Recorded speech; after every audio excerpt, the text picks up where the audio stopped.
Now, here's the thing about this. I'm going to try to discover this just a little bit more about energy and what we need to look into. And tonight, I want to look into how can we divine with the earthly things like stones and dowsing rods. And we are with the perfect guest tonight, Maria Wheatley, who is an author and second-generation dowser and speaker. And this is going to be interesting because I don't know that much about it, honestly. I know quite a bit about esoteric things and books and magic, but dowsing and energy, as you guys know, I'm kind of an amateur about. So we're going to look into that coming up with Maria Wheatley. Also, the event that's coming up is the Transcendence event, September the 28th through the 29th, with our very own Suzanne Ross. And that event is going to be in Sedona, Arizona. And if you go to sci-spy.tv/events and you put in the phrase LTV, you're going to get $25 off of that. Also, this show is brought to you by GetTheTea.com. Go over there, get everything you need. Get this tea, first and foremost. Everybody should be taking this tea by now. And for defense, I'm going to drive it till the cows come home. You need it for defense to get rid of the intruders that are in your body, as well as for your digestive health and weight. But we're going to have to stay on the defense probably until they get this stuff out of our skies. And also, AncientLifeOil.com. It's good to have, in my opinion, CBD oil in your system. And if you believe that as well as I do, and you can research the reasons why, the best CBD oil on the planet is AncientLifeOil.com, all backed and supported by the Fringe FM, and also preparewiththefringe.com. A big special shout out to the supporters and emailers I got after last night's show. That was kind of a big deal for me last night. And if you couldn't tell, Jeffrey Mishlove had me a little bit shaken up. Now, I guess don't really get me shaken up on this show. They just don't. I don't know why. It's easy for me to talk to people, no matter who they are. But when it's somebody like that, when it's somebody you look up to that's been broadcasting for ever since you were born, it's going to be kind of like talking to Art Bell. For some reason, I get a little nervous. So I asked him a bunch of deep questions, and he answered them all on the merit. And not only that, the really cool thing about what he did was when we were off the air, he started talking to me about, you're doing a real good job. And he was affirming that what I was doing was good. And it really meant a lot. So I really want to thank him for coming out on this show last night. That was kind of special. And you can support the show also by donating. If you go to lightingthevoid.com, there is a donate button there. Just hit the donate button. Also, the Discord chat room is there, the Fringe FM chat. And you can go to thefringe.fm and click on where it says chat, and you'll be able to get there as well. UFOseekers.com is the only place that we look for the journalistic point of view when it comes to UFOs. At UFO Seekers on Twitter, also UFOseekers.com, and their best work, obviously, everybody knows, is youtube.com/UFO Seekers, the only certified YouTube channel that has the phrase UFO in it, or YouTube certified, I guess. And if you've had a sighting you'd like to report, give them a call at 661-UFO-7889. Now let's get this thing going. Maria is an accomplished author of books on sacred sites and dowsing, and she has researched the esoteric design canons of prehistoric sites, druidic ceremonial enclosures, and the Knights Templar for many years. She has studied Neolithic Britain and Bronze Age prehistory with the University of Bath and alongside other professionals. She also combines her knowledge of archaeology and earth energies with state-of-the-art equipment to locate and detect the hidden frequencies that the earth emits. Now, believing in the earth force or dowsing is simply not enough for her. She wants to show the world that the prehistoric designers of ancient sites could locate and harness earth energy, and her findings challenge our understandings of sacred sites as well. And if you go to the web for reference tonight, you're going to go to mariawheatley.com or the avberryexperience.co.uk or also the esotericcollege.com, and I will drop those links into the chat immediately. And thank you so much for coming on the show, Maria. It's really cool. Yeah, thanks for having me, Joe. I'm glad to have you here because I am going down this road of energy trying to feel this energy thing, right? And I know that sounds bad coming out of my mouth, but I told the last guest that was on here, Jacques Van Etten, I told him, I said, a long time ago, I used to think that when people told me, "Oh man, I can feel the energy," or "I'm a Reiki master," or whatever when people talked about energy, I would think in my mind like, "Yeah, okay, that's all psychosomatic. You're not feeling anything." But I wouldn't say that to them. I would just be nice. I really didn't believe in these kind of things, that people could actually do stuff like this. And now I've been shown things different. I'm changing my mind, and I'm trying to learn all about it. And if I understand correctly, you're a second generation dowser, as your father was an original. Where did he learn his methods from? I think to a certain degree, dowsing is a natural art and a sixth sense that we can develop, So I think, some people are born very sensitive, and they develop their skills over a lifetime, really. In the UK and like in America, you have a lot of sacred sites in your own land, like America's Stonehenge near Salem, and a lot of sites in the Southwest. And by going to these places, we can feel the different types of earth energies there. And what I've done over the course of 20 or so years is identify different forms of energy that the earth emits. And some of these places can be used to expand our consciousness, for healing, for example. And it was some sites were used for divination. So dowsing is about a kind of lifetime experience of the earth energies of Gaia. Wow. Okay. Yeah, and then this was what your father taught you, right? I bring that up because it's cool to me when these things are passed down. The idea of student to teacher, to me, whether it's, I don't know why that's so cool to me. I just like the history of things like that. It seems more real. It seems more natural to me for some reason. Yeah, for example, I learned a lot from my late father, and also other master dowsers from different parts of the world, like European master dowsers and Chinese master dowsers as well. So I kind of have an East-West understanding of how different cultures divine or douse the earth. And this is what our ancestors were doing. They were locating these very powerful places, worldwide, and placing different structures above them, such as, the pyramids in Egypt, for example, or Stonehenge in the UK. And it was really kind of like capping and enhancing by placing different shapes, circles or pyramids above these points, enhances the earth energy, and which can be detected with equipment, for example, but more importantly, it does affect our consciousness, so we can expand our understanding of our place, within ourselves, within the cosmos. Fantastic. Yeah, that is really cool. So places like Stonehenge, everybody kind of knows the Stonehenge story. Do you think that there's any difference of what we think it is? Do you think that was that there's more to that story than what we've been told? Because I hear that you have made some special discoveries there. I think we see ancient sites, no matter how famous they seem, like Stonehenge, through the eyes of the people that reconstructed it, such as Professor Stuart Piggott and Richard Atkinson, because a lot of the stones were fallen, and this is documented, through antiquarian pictures, etc. So they reconstructed parts of it, but I don't think necessarily we fully understand Stonehenge. And I think, if something didn't fit their model of what they thought Stonehenge would look like, some of the stones were simply left buried. So I think, places like Stonehenge, we still need to learn an awful lot about. And these are power places. And that's why even today, the security staff there, where if you do have private access to the sanctity of the stone circle, do not allow you to touch the stones, because some people receive what they call a download, or they feel differently, or they become transformed, because these sites can be very, very alchemic and transformative.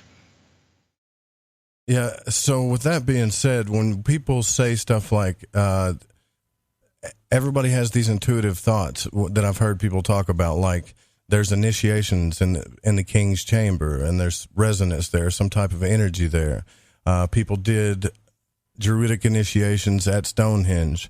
Now, when people tell me that, I kind of I do my own research because I'm fascinated with things like that. And it does get a bit spotty. I'm not sure they know this for a fact, but what are your thoughts on that? Do you believe that these were spots for initiation into some kind of awareness or energetic awareness for humans, or could it be something more? Well, it's how you interpret a sacred space. I mean, I've been in the King's Chamber, several times, and I go to Egypt, once a year. But places, like Stonehenge, we don't know the full history of it because the Druids, the Iron Age priesthood, didn't write anything down. So we don't know anything about our prehistory. So what we can do is try and look at the old ways through medieval manuscripts to try and understand what the priesthood were doing here in the UK. And I've studied rather Druidry for many, many years and consider myself, a Druid in the old ways. But it's very difficult to say. We interpret these spaces. What we do know about these spaces is people do have life-changing experiences and their consciousness is changed. Some people at Stonehenge, for example, experience healing. And at some sites, there has been healing en masse, for example. Now, when the antiquarians in the 12th century wrote about Stonehenge, and we have one manuscript written by Geoffrey of Monmouth, he claimed that there was no stone at Stonehenge that did not have healing properties. So we get these glimpses and these gems through the medieval manuscripts and grimoires, for example. So we can say, yes, people have had healing experiences at that place, and that has been known for, many, many hundreds of years in our own history, documented. Right. Yeah. And I think a lot of this stuff, too, you have to just kind of, I don't know, you just kind of get to experience it on your own. That's what I've learned about energy too, but to be able to teach it, God, I don't know, that has to be a difficult thing. And you teach workshops on this, and do you ever find that some people just can't tap into it? Or like when you're teaching one of your dowsing workshops, some people just have a knack for it while others just can't do it at all, or does it just happen on its own? Well, it's like any subject, you could be taught English or maths, and you may find aspects of that a little bit tricky and a little bit challenging, but with a good tuition and with good guidance, you can kind of go over that stumbling block and move on. And dowsing is no different to any art like that. It's really about tapping in and knowing how to interpret different earth energies, because for example, not all earth energies are good for us. You have what's called geopathic stress. And geopathic stress basically is the word that describes negative or toxic earth energies. And the planet, Gaia, Mother Earth, call her what you will, she's surrounded, if you imagine, like a fishnet of a grid system. And some grid systems, like the curry net or the curry grid, as it's often called, these crossing points of the grid lines, they can be very, very toxic to our health. And some of the grid lines are positive and negative, and these were discovered by Dr. Manfred Curry, not New Agers. These were discovered in the 1950s by physicists in Germany and Europe. And it was discovered that the crossing point of the positive grid lines, for example, can be carcinogenic with long-term exposure to them, like if your bed's placed above it. And for example, on the negative crossing points of these geopathic grid lines, you could get rheumatism or, all kind of a bone disorder or inflammations. So we do know a lot about different types of earth energy. Some of this is very scientifically understood. And if we live in harmony with the earth, and this is what I believe our ancestors were doing, they were living within harmony with the earth, we can prolong our lives. Because the research coming out of Europe from the 1950s regarding the grid line shows categorically that in a survey done of 11,000 houses, which they coined cancer houses because people were becoming ill where they lived, it was found that if you go, no matter what treatment you have, it could be Reiki you mentioned earlier, it could should be orthodox medication. If you go back to sleeping above the grid lines, your body will not self-heal that fast. So if we take responsibility for understanding our earth again and where we live and what we do upon it, like our ancient ancestors did, then I think we can have longer and more productive lives. Yeah, well said. That would be cool. We need to learn this stuff. If and I'm just now figuring out, it's real. So the first thing I learned was, and I think it's different, and maybe you can explain this to me. So I learned pendulums, but it was more like it was called The Book of Magic Power from Jason Augustus Newcomb, and he taught you how to use a pendulum, but really it was just like a subconscious thing where you would hold the pendulum and ask it a question, and you would mark a place that says yes or no, and the pendulum would swing back and forth. It was just another way to tap into your subconscious. What you're doing is different, right? You're actually tapping into the energies. Is it related to your consciousness at all? No, the idea that form of pendulum dowsing, incidentally, only became popular from the 1960s. Gotcha. Okay. There was a different form of pendulum dowsing that was inherited from the ancient Egyptians. It's Egyptian pendulum dowsing, far, far different than that modern way of asking a question, which incidentally can be very inaccurate. Yeah. And the only people that seriously studied pendulum dowsing to find out what goes wrong when you ask a question, and it's shocking, was Himmler and the Third Reich. They opened a dowsing academy, and in my family archives I've got a fantastic newspaper clipping of Hitler congratulating Himmler on his dowsing academy to find out if they can use dowsing for the war movement. Okay. So the type of dowsing that I do relating to earth energies and ley lines and grid lines, for example, is if you imagine that underground water gives off one particular pattern, a grid line gives off another particular pattern, and very healing energies give off another type of pattern, you can interpret the earth through that which you're dowsing. And it's very, very easy. It's very, very easy, and it's highly accurate, because for thousands of years mankind has been divining for water. It's a very natural art. So the way I dowse is like attuning you and your body, forming a relationship with the earth upon which you live, and then being able to go out in the field, so to speak, or your locality, and start to interpret that where you live. So you could find a healing pocket of energy, for example. You could make sure your house is safe to live in, etc., etc. And like I said, this is what our ancestors were doing at places like the pyramids and at Stonehenge. What they realized, our ancient ancestors as well, if you have a particular shape, like a circle, it generates naturally. I mean, you could draw a circle on a piece of paper, make a medicine wheel, make a stone circle. That generates what's called form energy. So imagine that circle generates lots of concentric circles within it and without it. So it generates shape, its own form. And this is why since time immemorial, magicians have cast a circle in salt or chalk on the ground, whatever. It generates that form energy, which has power to assist in manifestation or drawing in energy. Whereas a pyramid, for example, generates an energy called the negative green. It's a kind of electromagnetic frequency of the sun and of the earth, which was discovered by French diviners in about the 1930s that went to Egypt. So there's many different forms of dowsing, and pendulum dowsing, which is very popular in the States, doesn't have a long history, not really, compared to the other forms of dowsing. All right. Okay. So it's two different things. What you're doing is the Egyptian, this one that goes way back.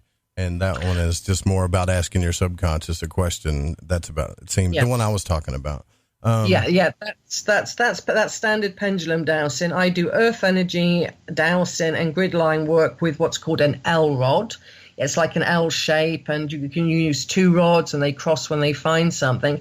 An Egyptian pendulum dowsing is using particular energy devices that were found all over ancient Egypt by French archaeologists when they were ransacking really the Valley of the Kings. They found these like pendulum devices above the mummies, and they began to investigate that and realized that they were depicted in temple space after temple space. At Komombo, for example, as you enter that temple, there's an energy device that the gods are using that looks like they're healing humans, and the Ankh cross, the symbol of the life force, is coming down from that energy device. So Egyptian pendulum dowsing is used to clear a space, it's used to charge up food, and it's used to heal the body.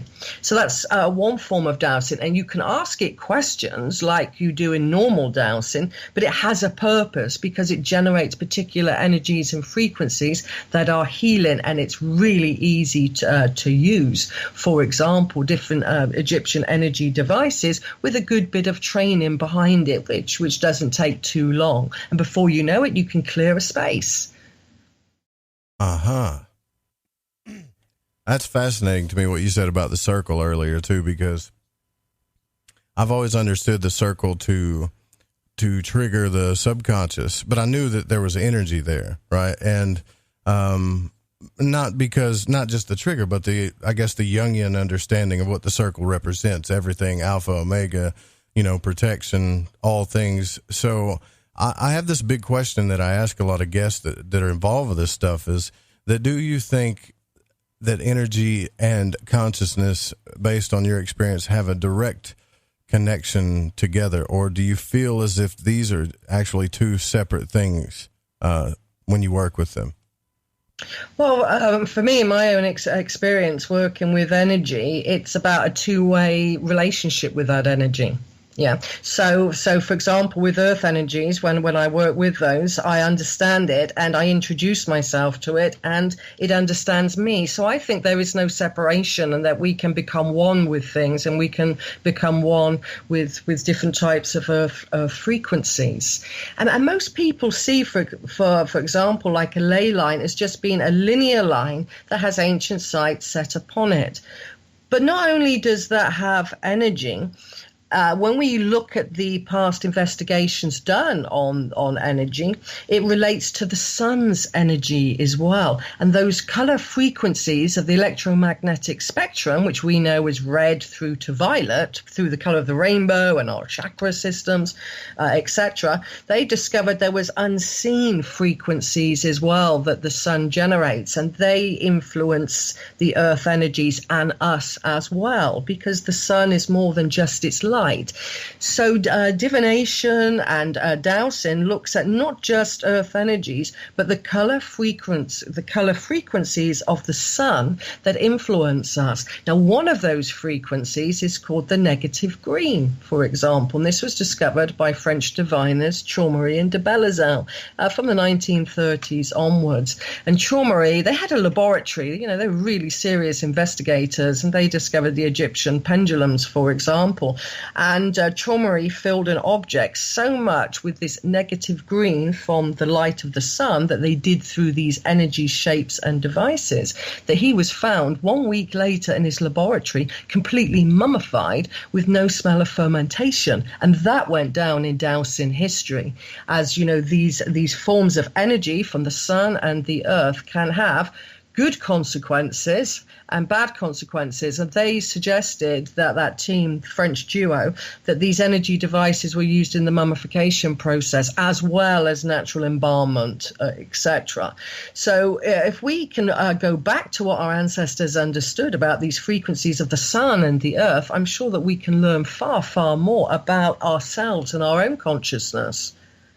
Yeah, I believe you're right about that. And anything that we can do, I believe, to learn more about our own consciousness is a great thing.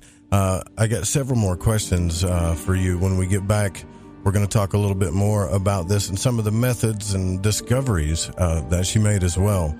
We're here with Maria Wheatley. This is Lighting the Void. I'm your host, Joe Roop, live on the Fringe FM. We'll be right back.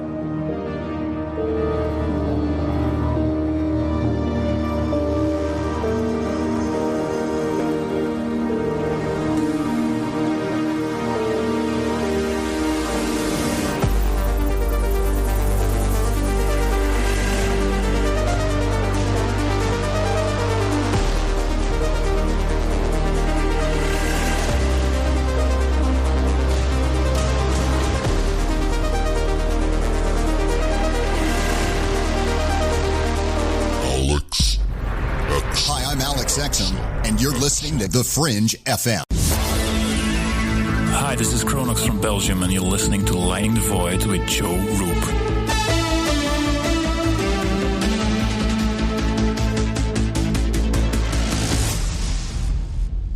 AncientLifeOil.com. For your CBD needs, just remember, AncientLifeOil.com. What does it do for the body, you ask? I can't say due to the people in the suits that run the industry. Big Pharma's all over CBD because of its well, you know what I mean. Research the benefits of CBD on Google and come back to AncientLifeOil.com and purchase your CBD today. Non-GMO and all organic. You don't want to be using a petroleum product. You want to be using the cleanest CBD product on the market. AncientLifeOil.com. We even have CBD for your pet. Help your pet's discomfort. Help your discomfort. Log on to AncientLifeOil.com. That's AncientLifeOil.com. Newly reduced prices to pass off the savings to the most important person. You. AncientLifeOil.com. And one more thing, we have topicals too. So if you have joint pain and some different issues that are going on in your body, you might want to use a topical. Think about it. AncientLifeOil.com.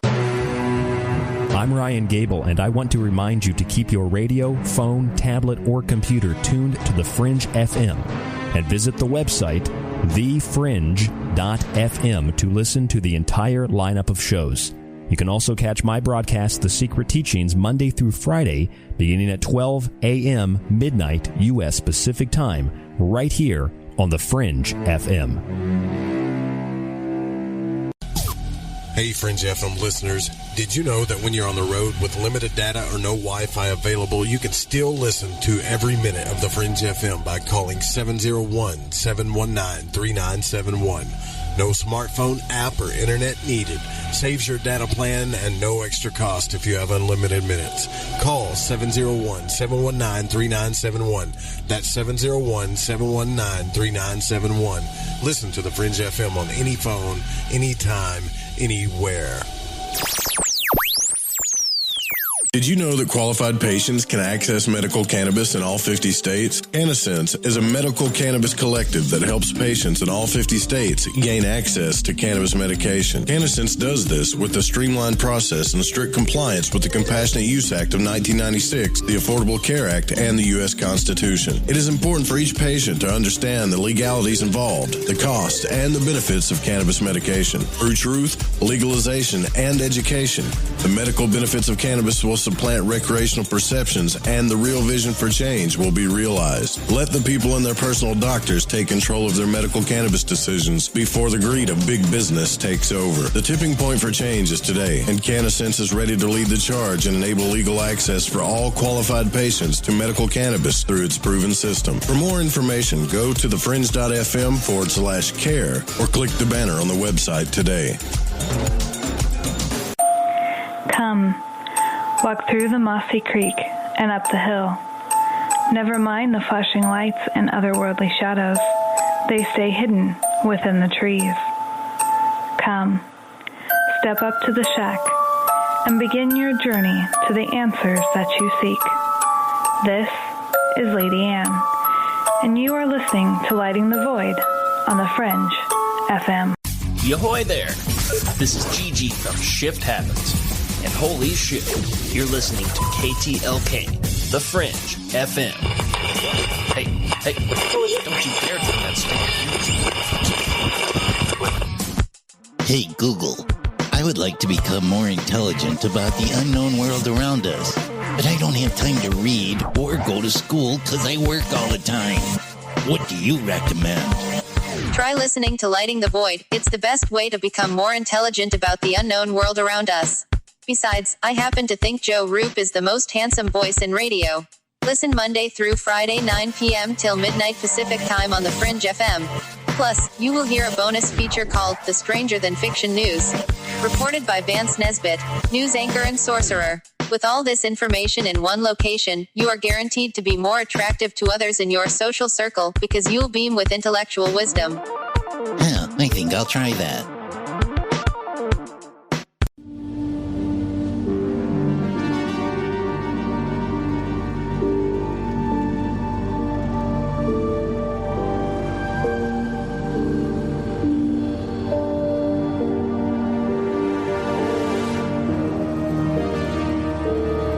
listening to Lighting the Void.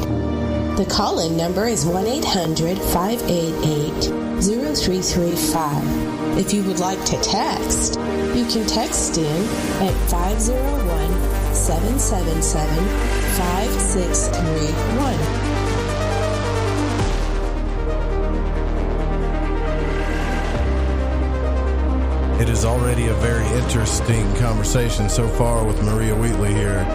I had this idea, I asked this question about dowsing because I think we all have our own ideas about dowsing, and it was very cool to hear all of the different forms of dowsing that you understand, and even the ones that you don't even really practice that much, you understand all about it. So I'm very, very impressed by your knowledge on this. This is really cool. So I already can tell that we're going to learn quite a bit from you tonight. And I want to say real quick, too, that you guys, for reference, check out the website, theesotericcollege.com. That's where you find a lot of the courses, and also the aveburyexperience.co.uk and mariawheatley.com. Maria, if I understand correctly, you had some discovery at Stonehenge. Using dowsing, you discovered elongated skulls of Stonehenge, and that led to the an untold history of Stonehenge. That was you that discovered that. Am I correct about that? That's right. I mean, there's one way of dowsing to find things in the landscape. So I decided to, and that's how it's been taught. You know, if you want to find minerals or if you want to find water, you can do a little bit of map dowsing. And I thought, what if I do it the other way around and do a spiritual approach and say, you know, to the landscape, what do you want me to find, you know, basically. And I kept coming across this one particular place in the Stonehenge environs, which is a massive long barrow. And long barrows were in their first phase used for like oracles or initiation, then after which, you know, burial deposits were placed in them. And so it was the largest long barrow in northwest Europe. So I decided to investigate it through antiquarian reports, archaeological reports. And through antiquarian reports, I tracked down a skull, which I requested to see at a top university here in the UK. And when I saw it, I instantly saw that it was a woman, and she had a very long skull and a very narrow face, much smaller than ours, a quite kind of narrow face, and the skull went back quite a way. So I then investigated all of the barrows surrounding Stonehenge and elsewhere in the UK and beyond, and realized that the Neolithic people, that's like the ancient Britons about 5,500 years ago, had long skulls, and that there must have been two races of human beings cohabiting at the same time, one of whom had very round skulls, and they were the European beaker culture, as it's called over here in archaeological terms, and the ancient Britons had very, very long skulls in the Neolithic, and this was across Europe as well, because in some of the long barrows you had a long-skulled person and a round-skulled person, like a place called Ballisnap in the UK. So my discovery was that the ancient Britons didn't look like us. We have very round European skulls, and our DNA is, you can trace it back to the steppes in near Russia and Siberia, and there was a migration. And by 2500 BC, that's 4,500 years ago, the heyday of Stonehenge, if you will, 98% of the long-skulled people had simply disappeared. They had either died, maybe the round-skulled people brought disease in, or they are in the Stonehenge environs. A lot of them were murdered because they had cracks on the top of their head that were unhealed, which means they died of something. So there must have been a clash around Stonehenge, and it was the long-skulled people that built Stonehenge. It was the long-skulled people that discovered particular, very strong earth energies and laid out the ley system, because they're these ancient sites that are the Neolithic, the oldest, 5,500 years ago, are on these energy points.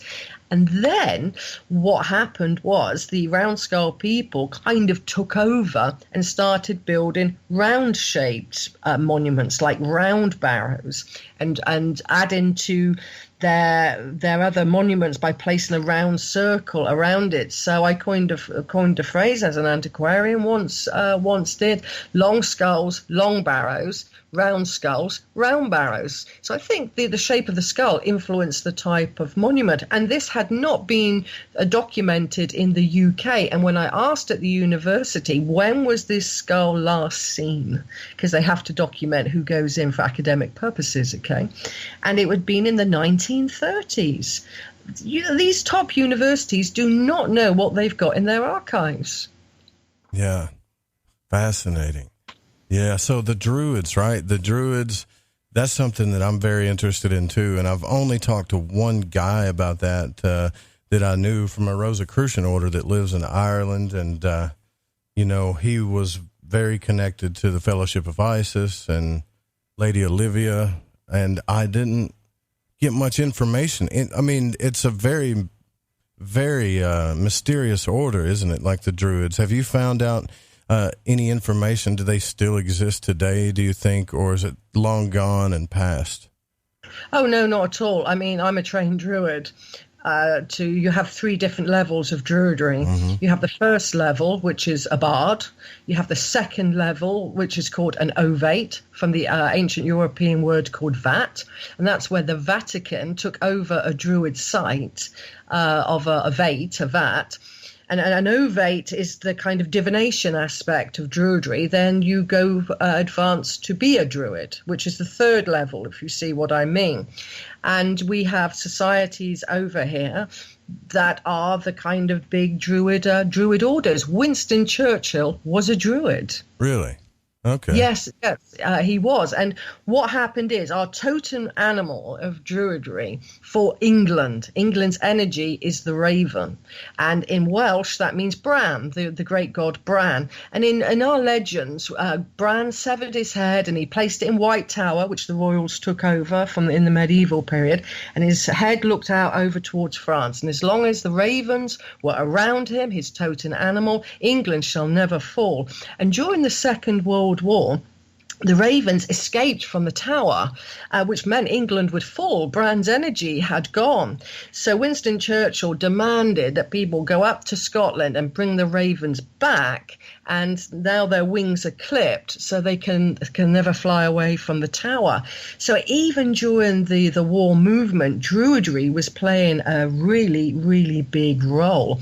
And the Druids came from the Iron Age, which is just after the stone circle building phase, from around 700 BC, and they built particular monuments very high on hills, and they worshipped in tree groves, and they created secret languages and tree calendars to really try and understand themselves and the world in which they lived.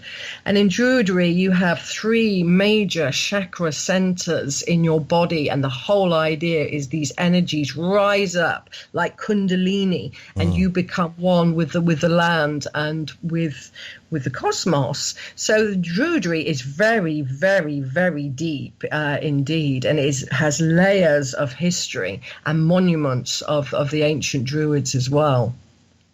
Yeah, and if you can actually, it doesn't matter. It's not that important to me, but it is cool to think about. Like, can you trace the lineage of your druidry back to?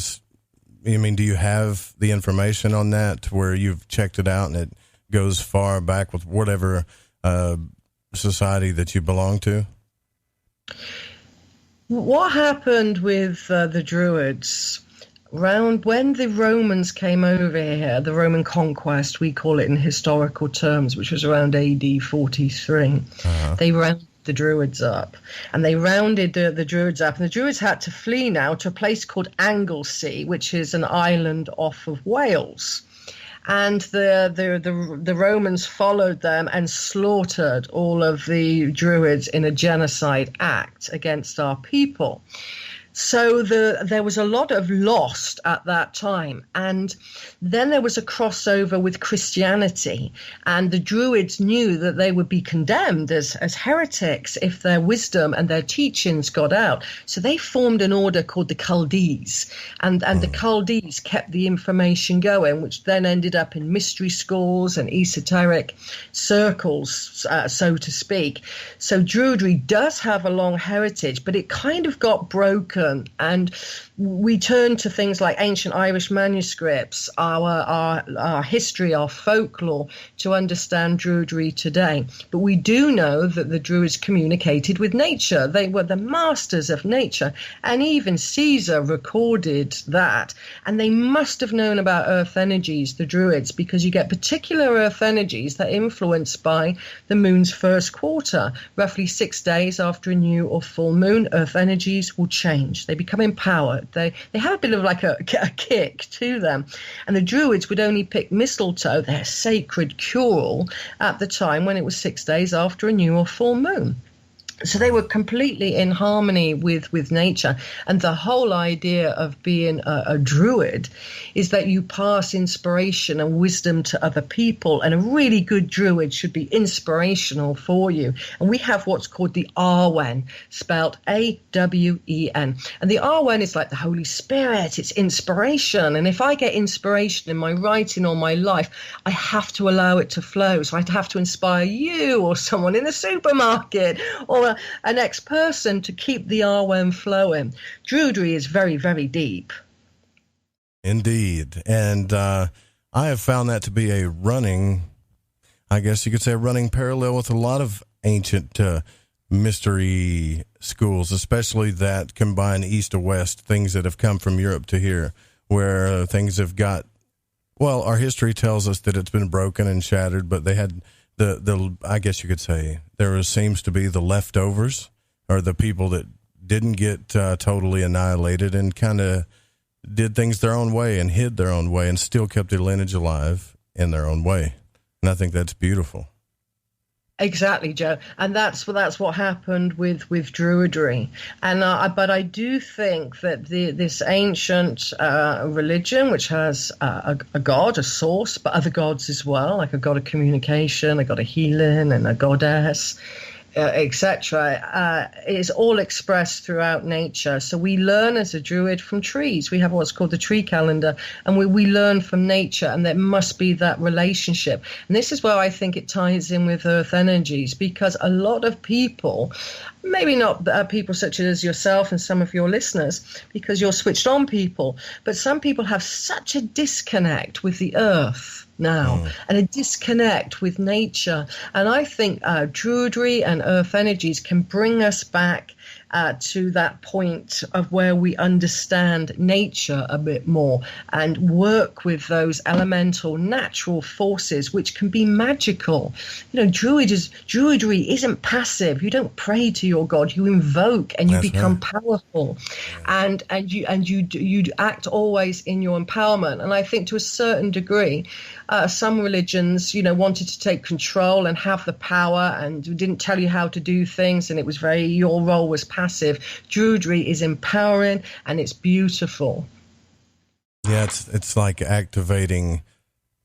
It's activating who you really are, coming, inside yourself, activating those things that have always been there. There's a lot of programs going around too, even for people that are switched on, I think, that are constantly trying to keep us from learning who we really are. And I find such beautiful teachings in things like Druidry, and even, Western and Eastern systems alike.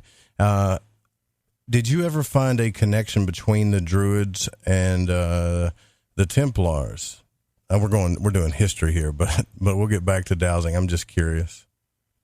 Well, it's a good question, and indeed you're right, because it seems that the Neolithic, the long-skulled people had a great knowledge of earth and earth energies and magic, and that was handed down to the Bronze Age people, who handed it down to the Druids of the Iron Age, who then handed it down to the Knights Templar.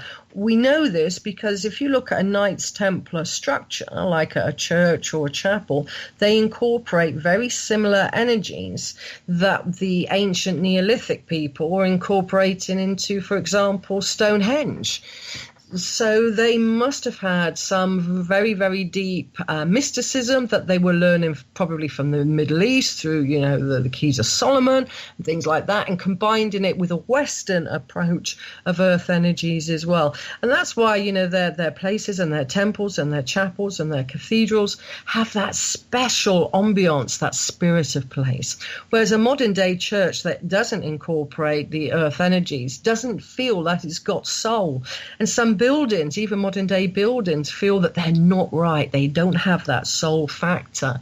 And that's where I come in with my work. And I've taught Italian architects how to decode the earth so that hopefully new builds will incorporate particular energies that do things to the physical body. I mean, for example, you get one type of earth energy that is really vigorous. And if you had in a hospital, an area where you stayed for a while above that energy and then move on, so you don't want to be above that energy all of the time, we can self-heal with the earth as well. So I think that the vision for me moving forwards is incorporating earth energy into our everyday lives and learn from the ancient wisdom to apply to a modern generation. Yeah, I've read a lot of books on this stuff, like books and books and books. And what I find is I was a big fan of Manly P. Hall, and he talked about how there are things in nature, like we look at these teachers and we say, well, who are the ancient teachers, right? Are they people in hoods and robes? Well, he said, no, they're actually all around you in nature, on your front doorstep, in the forest, in the trees. The ancient masters are all around us, unaware. And I think some people understand what that means when they go out in nature and say they start having a certain energetic feeling with it. And some feel it very deeply. I think it triggers certain people, and others are just kind of walking through the woods in their own mind thinking about their bills sometimes. We all do that, but there's some definite, what I'm trying to say, the word sacred knowledge there in nature for sure. And that is spoken like a druid, actually, because, we do learn from nature and we become one with nature. And different trees give us different teachings, for example. So if you need one particular energy, let's say, you want a complete new cycle, you want to change your life, you want to change things, you want to have new beginnings, then you go to birch. If you want strength, you go to oak. If you wanted to make boundaries in your life, you would go to hawthorn. So we see nature as each type of tree or plant has a spirit of place, and you can tap into that spirit of place and request a particular type of energy from a particular species of plants, which you become one with and befriend. And it's a beautiful process. Yeah, definitely. It definitely is. And I can see what you're doing. It's good work. Do you find it hard to get through to folks nowadays with all the hustle and bustle and artificial intelligence and technology and everything that's going on with what you do, which I'm very grateful for what you do? Does it seem easier? Are more people getting involved, or do you find it tougher to get through? I think more people are feeling the disconnect, and they want to reconnect to the earth upon which they live and reconnect to their place within the solar system and the cosmos. So I'm actually finding it that people are coming along to my where I go to Egypt, and I hope to come to America's Stonehenge, for example, and teach about earth energies. You have a wonderful sacred site called America's Stonehenge. It's near Salem. It is absolutely spectacular, and it's built in the same way of sites over here like Stonehenge and Avebury-henge. But more than that, Dennis Stone, he's the owner of America's Stonehenge, and Dr. Barry Fell, this is quite controversial, said that they found Ogham writing there. Now, Ogham writing is Celtic script. It's symbols that we would use for trees and things. Yeah, it's a kind of like a symbolic language. and writing, and that was found in America's Stonehenge and is on display in the museum that's created. So I see links all of the time, and I think people are getting more and more interested, because once you learn how to dowse or divine, as it's often called, an ancient site, be that in America or the pyramids in Egypt, you identify these energies and then you can work with them. So you can go to healing localities, and you can go to places that are quite fast flowing energy for recuperation and things. Living in harmony with the earth is the way forward, and more and more people are becoming interested in these ancient arts, and they're easy. They're not really difficult. They have a few little principles about them, and then you can run with it. And I've taught hundreds of people how to dowse, and they go, so this is it? This is easy? Well, yes, it is. It's a natural art, and I'm just going to give you a few pointers, and then you can run with it. Fantastic. Yeah, I want to learn too. What do you know the next time that you're going to be in the States? I mean, I'm in Arkansas, so I don't know. We don't have too many conferences here. We have some pretty big ones here, though. Are you going to want to? You were talking to me about that. You're going to want to hear at some point too, right? In Little Rock? That's right. That's when I saw your Skype, Little Rock, Arkansas. I thought, wow, in November the 22nd, I think the 24th, thereabouts, I will be at James Tiburon, Earth Keeper's very large conference. He has quite some amazing speakers there, and I'll be lecturing there. Then I hope to return to the States in June. I'm going to be at Contact in the Desert in Indian Wells, Palm Springs, California, where I do workshops on dowsing. And I went there last year and spoke about earth energies, and they immediately wanted me back because they said, you've got a lot of knowledge and we've been requested to have you back. Then I hope to do some energy workshops in America's Stonehenge sometime next year. The dates will be announced on my website, and they're going to be very affordable. They're going to be very easy, and I'll be teaching people all about America's Stonehenge and some of your very, very sacred power places and the types of energies that are there. That's really cool. Coming to Arkansas. Yeah, that is really cool. We've actually do have some sites here in the Crystal Mines in Hot Springs. It's like one of the big places people come to down here to have a few conferences. Actually, we're trying to work on something ourselves for the station here at the Crystal Mines. There's a lot of energy around the quartz crystal, and that's kind of like where I first saw my first experience with energy that didn't make sense with what I was taught in school. I mean, I don't know if it's piezoelectric energy or what people call it, but I went to this crystal mine in Arkansas, Maria, and I put a compass down where friends of mine actually saw a crystal that was floating, and they had it on video. It was just a big floating quartz crystal. And when I went up to the site and took a compass there and started measuring with the compass around that area, the dig site, the compass would just spin in different ways. It never stayed the way it was supposed to. It couldn't handle the energy there. Yes, I mean, I've been to Arkansas, Rogers in Arkansas. I was invited in 2012 to speak at Dolores Cannon. She's a very famous past life regression therapist, the late Dolores Cannon. So I did go to Arkansas, to the springs and some of the crystal beds, and it was off the Richter scale. It was really, really high energy. And a lot of people in the hotel that we were staying at, where the conference was being held, in effect, were finding it very difficult to sleep. It was such high energy. And when you have earth energies sited above quartz crystal or granite, to some degree, but especially quartz crystal, it really does enhance everything. Yeah, because the mineral content of the crystal and its lattice structure becomes very, very, very active and quite overwhelming for some people. So yeah, Arkansas is a power place in its own right due to those massive crystal beds. Absolutely. We've got to take our next break here. If you guys do come to Arkansas, make sure that you give Board Camp Crystal Mine a walkthrough. It's a fantastic place. They're friends of mine there. They're really cool people. We'll probably have them back on the show, too. Also, myself and Lady Ann from the Caravan of Lore, we will both be at the Arkansas Paranormal Expo October the 5th and October the 6th. So if you're in the area, come by and say hi. We'll be right back with Maria Wheatley.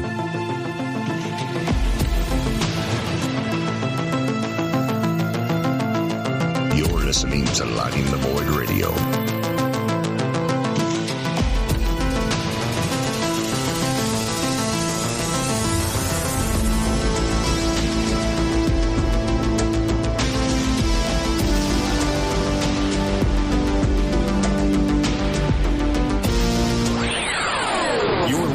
To Lighting the Void Radio. Hey, is that a new music app? Yeah, check it out. Surfer Music Discovery. It links to thousands of online stations, but the twist is you see the song names and artists that are now playing live. That's different. No guessing. Looks like a waterfall of music. So many formats. Rock, oldies, country, R&B, jazz, and a whole lot more. How's that spelled? Surfer. S-U-R-F-R. Is it expensive? It's free. No need to sign up or sign in. Get the Surfer Music app free from Google Play or the App Store. The Fringe FM isn't just a radio station. We also provide services for all your audio production needs. If you are interested in live radio or pre-recorded podcasts, we're here to help. We even do audio enhancements and voiceovers if needed. If you want to do a podcast or live radio show and even want the option to syndicate on terrestrial radio, from simple audio file enhancement to live production and call screening, we have you covered. We have worked with some of the best professionals in the business in order to provide coaching instruction for content creation, show structure, and more. Contact The Fringe Digital Media for more at info@thefringe.fm. That's info@thefringe.fm. Or call 501-777-5631 for a consultation.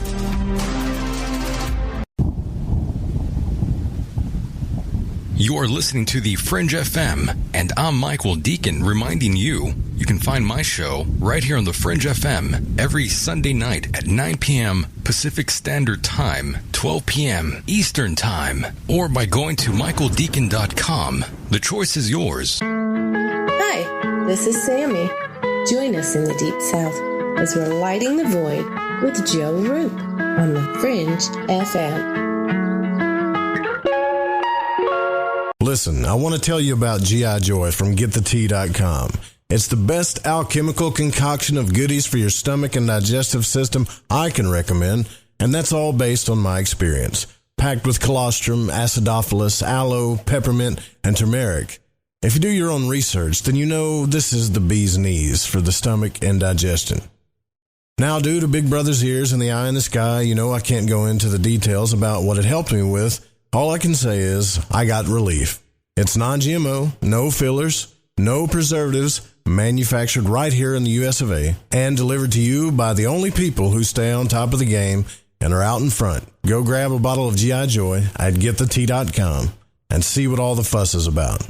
Again, that's GetTheTea.com. Ahoy there, Gigi here from Shift Happens. Do you like to boogie down to topics such as ufology, the occult, and the mysteries behind our reality? Well, I invite you to join us every Friday night at 7 p.m. Pacific, that's 10 p.m. Eastern, as we like to punch that curiosity button and tickle that fancy. We tickle that fancy, but yeah, I don't know if that's the right analogy, but there's certainly a lot of tickling going on over here at Shift Happens. Alright everyone, this is Justin from the UK. Excuse the chitty. If you're into the Fringe and you want to hear the brass tacks, me old China plate, Joe Roop and his guests on Light in the Void will open your mince pies. You need to shut your north and south and use your 10-speed gears and listen to them bubble. You could hear a Barry Crocker, no Brussel, but he ain't no holy friar. Anyway, you beat a Barnaby Rudge and take a butcher's.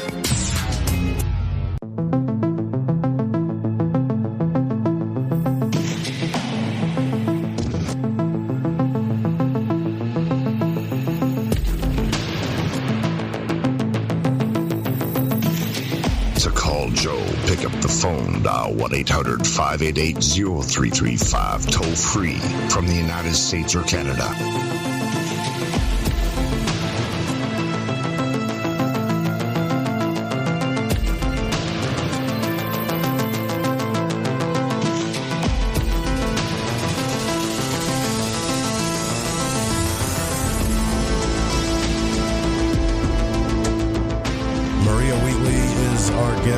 tonight on Lighting the Void.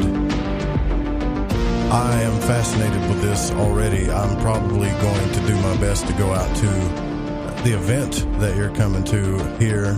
And anytime there's an event in Arkansas, I want to go to it. It doesn't matter what it is, and especially if it has to do with energy and the crystal mines down here. You know, Maria, Jason Quitt is another guy that I know that does work with crystals and energy, and he says he gets a lot of his quartz crystals from here. So, yeah, it's a really cool place here. We were just talking about that before the break. And speaking of energy, I wonder, with all the places that you've visited, all the places that you've been to, is there like one place that you were just like, wow, this is the most powerful or connective place that you've ever been to? Is there a place on this planet like that for you?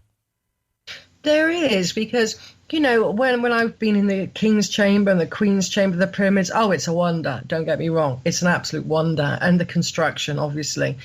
But there's one place that is really, really special, and it's called the Hypogeum in Malta. Now, the Hypogeum isn't an above-ground structure.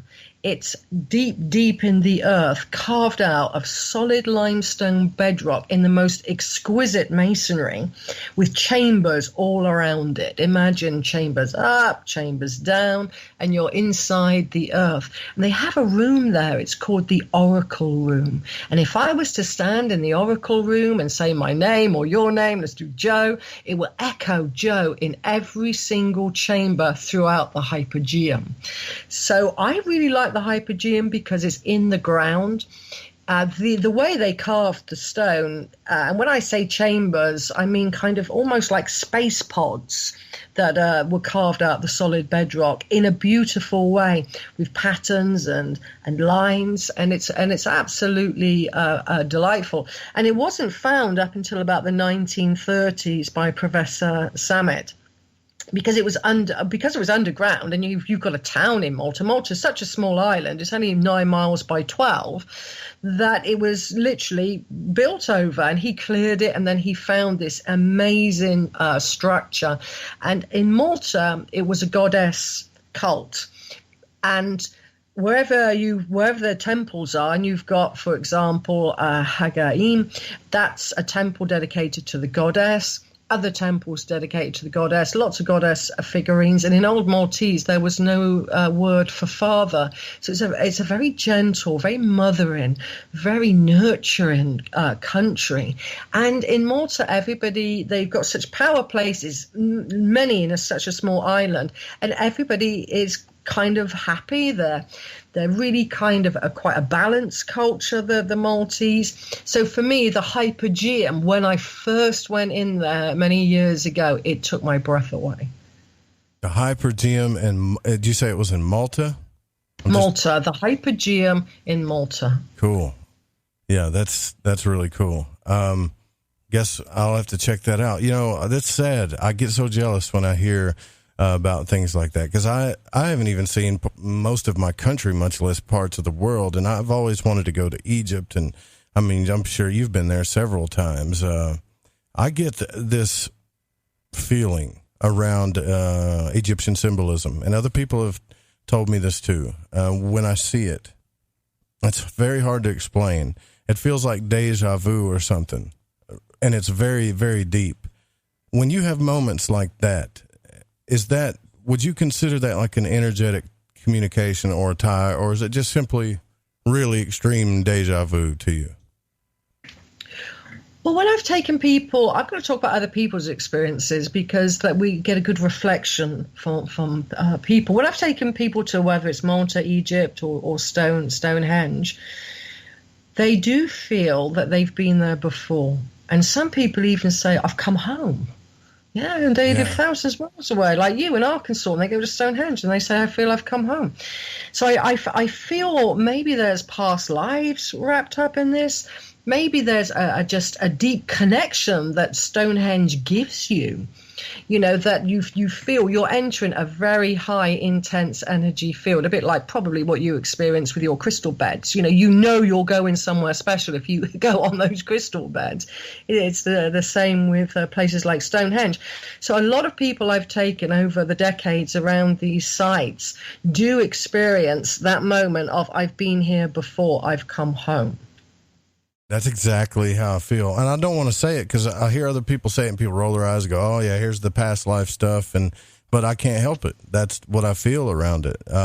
Even when I read books like the Egyptian Book of the Dead or things like that, I really feel a strong tie. It's the only thing that I feel a super strong tie to when it comes to past lives. And we all have like visions and deja vu moments and dream moments and things that are familiar to us. We just get a familiar feeling. I don't know how else to explain it. And that's why I'm asking you these questions, because I'm trying to learn to tap into energy more. And sometimes I may think that, well, no, that's just my mind or consciousness or my mind's playing tricks on me. But if you really feel something, I think we just need to learn to tap into that more. Just feel it and investigate it. That's right. And I think you've really tapped into something there, Joe, by saying you feel familiar with it. Okay, so many people say that. And sometimes when we go to an ancient space, and this is one of my personal experiences, it was at a temple in Egypt called Komombo. And it had these energy devices, and I was really interested in it because it had all of these Egyptian pendulums. And in Egypt, you have to bribe if you want to meditate at a place, because it's a different culture, it's a Muslim culture. And you're not really supposed to just sit down and meditate. And some people in the group had done that, and they know that you're not supposed to do that. It's offensive to some people. So I wasn't in the headspace where I'm spiritual now. I'm in the headspace of, you've got to be a tour guide. We've got to stop this. We've got to move you on. Do you see what I mean? So my mind wasn't really into the spirit of place.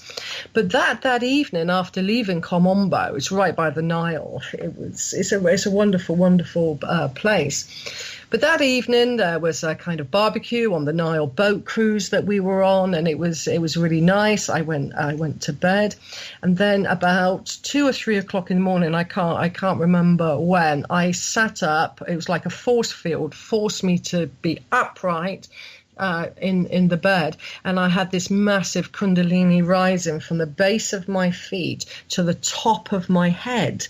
And as it went to the top of my head, I was shown the light and I was shown the dark, and each one had its own appeal. And I chose the light, but I was shown the power of the dark and how magnetic it was and how alluring and sexy it was.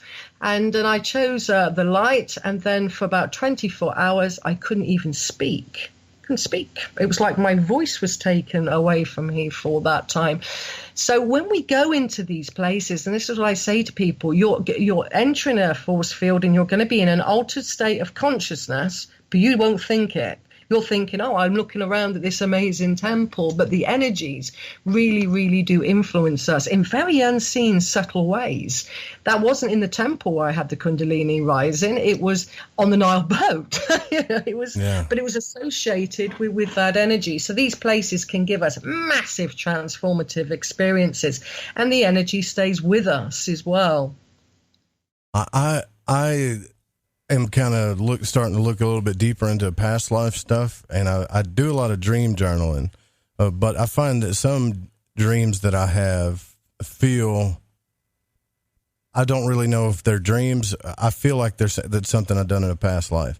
And this is another thing back in the day I used to roll my eyes at, because everybody's like, yeah, I'm the reincarnated god of this, or everybody was a special title, a king, a queen, everybody was special. And I was like, well, it can't be. I mean, who's the guy that shovels manure in the barn? Nobody talks about that past life, right? So this can't be real. However, when I look into it more and I look into my journals and experiences I've had with dreams, etc., I know there's something to it. And I would like to figure out how to communicate with that better. Do you do that as well? Do you talk about that or teach anything about that? Yes, I mean I'm a trained past life regression therapist in 1996 and have been doing that ever since. That's right. You use druidic soul star astrology. Is that correct?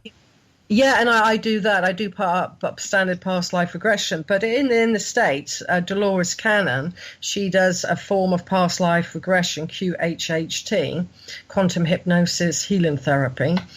And that's where you do soul speak and you get a quite good, accurate information. I think that form of past life regression is probably the best in the world. And that she's based in Arkansas. And Julia Cannon, her daughter's taken that over. I had already trained before I met Dolores in an English past life regression college. But that's why Dolores wanted me as her tour guide of Stonehenge, Avebury and Glastonbury, because I came from a past life background. But what convinces me about past life regression therapy is just, again, you're hitting the nail on the head, Joe, is when people have the mundane life and they're not that person, and you go for very small detail in past life regression. So somebody's working the fields and they're ploughing the field, and you ask them to give details of what they're wearing. What are their shoes made of? What clothes are they wearing? And when people start giving very, very finite detail of a mundane life, that's more convincing to me than somebody saying, I was Cleopatra in a past life. So I think we get these gleans. And then there is a school of thought in the UK where it's a collective unconscious, and you're tapping into the collective unconscious experience of humanity. So you may be tapping into that energy of a past life that may not necessarily be yours. I mean, I'm very, very open-minded, but I do feel that a lot of people, when they go to the past, to an ancient site, that they feel a massive, massive, deep connection. And I had that just recently after a conference in California. I went to some ancient sites, one of which was Honanki, Tuzigoot, and Wupaki. And Wupaki, it was an amazing site. It had a kiva, a circular spiritual area, and it was built out of this beautiful red rock. It had a couple of stories, and it was very sophisticated building. And I had that moment where, when I was in the kiva, I thought, wow, this is so similar to Stonehenge. The energies here in their spiritual section are very, very similar. So, I think some of the American sites are very, very powerful, and they're not that well known to the American people. Yeah, right. Yeah, there are some places in Sedona that people talk about that have even the ancient Egyptian feel to it.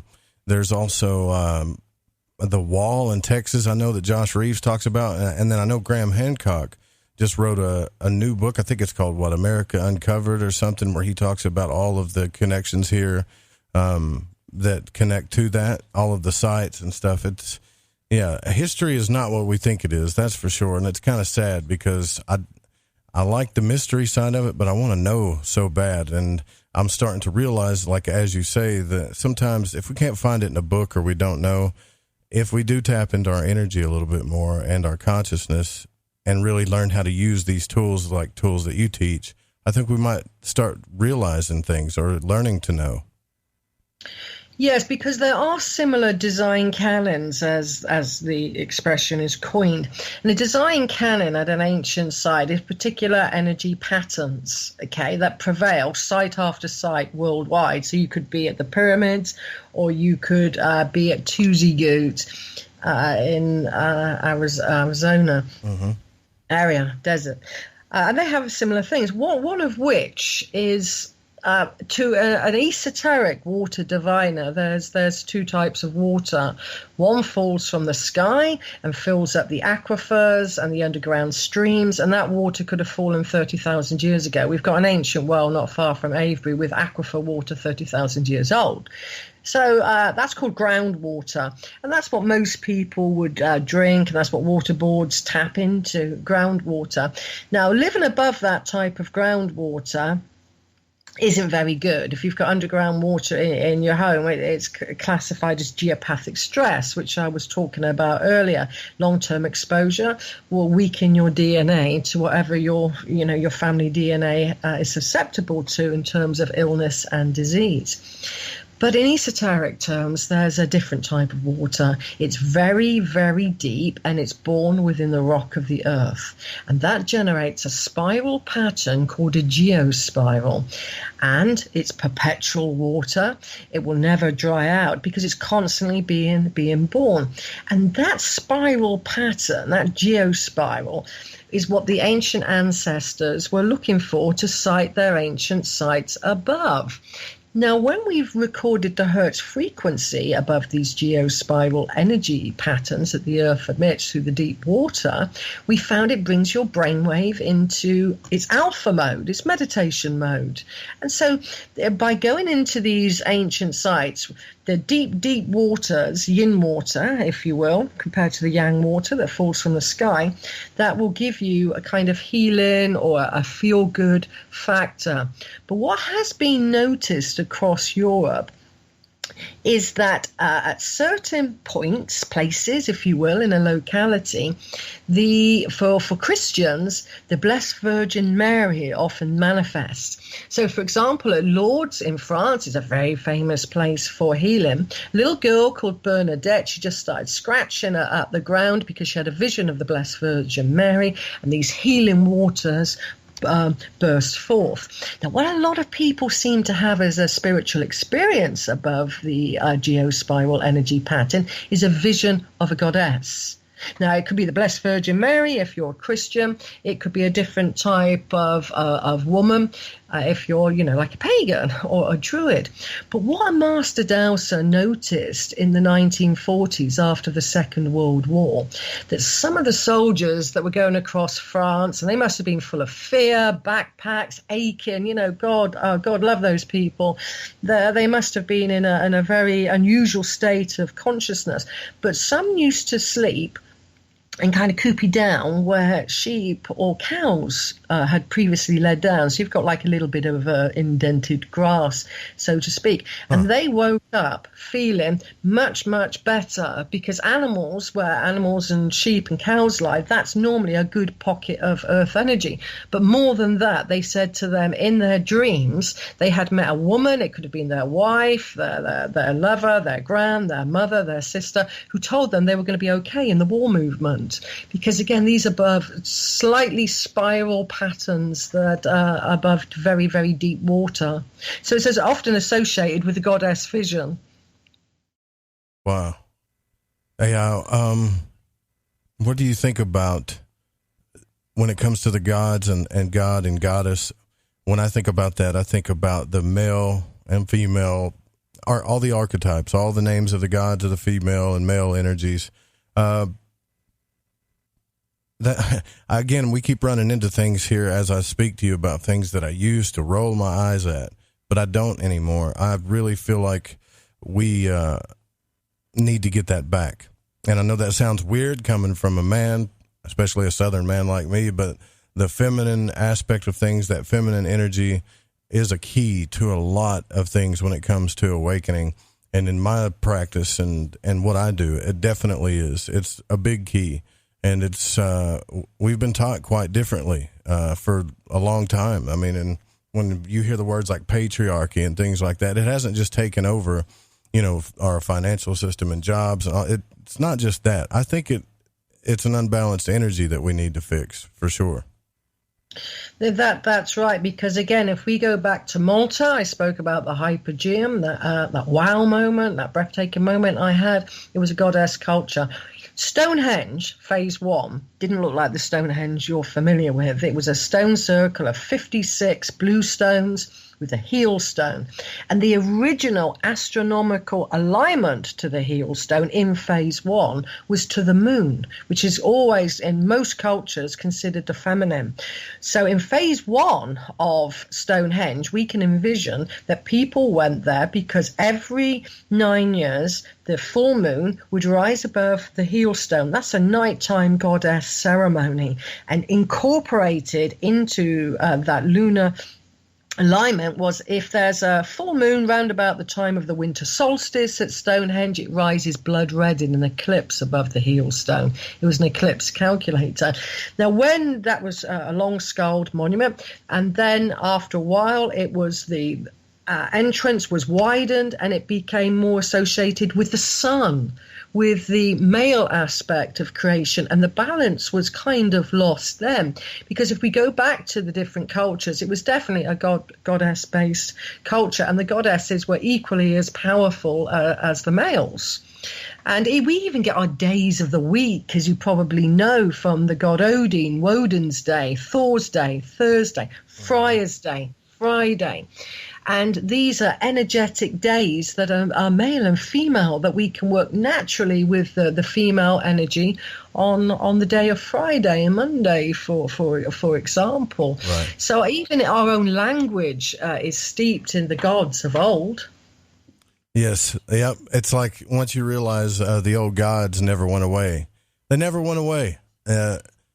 No matter what religion tried to do to it, and when I say religion, I don't mean Christ. I think Christ was a master. I think he was to me, he was a master. He was a magician, an enlightened being, just like the Buddha, trying to tell us who we were. And his story, there's so much about that story that's not told. But even in the Bible, when you look into things like Revelation, they don't say the old god names like that, but they do hint to the astrological signs, as far as the ox, the bull, the man, and the lion, right?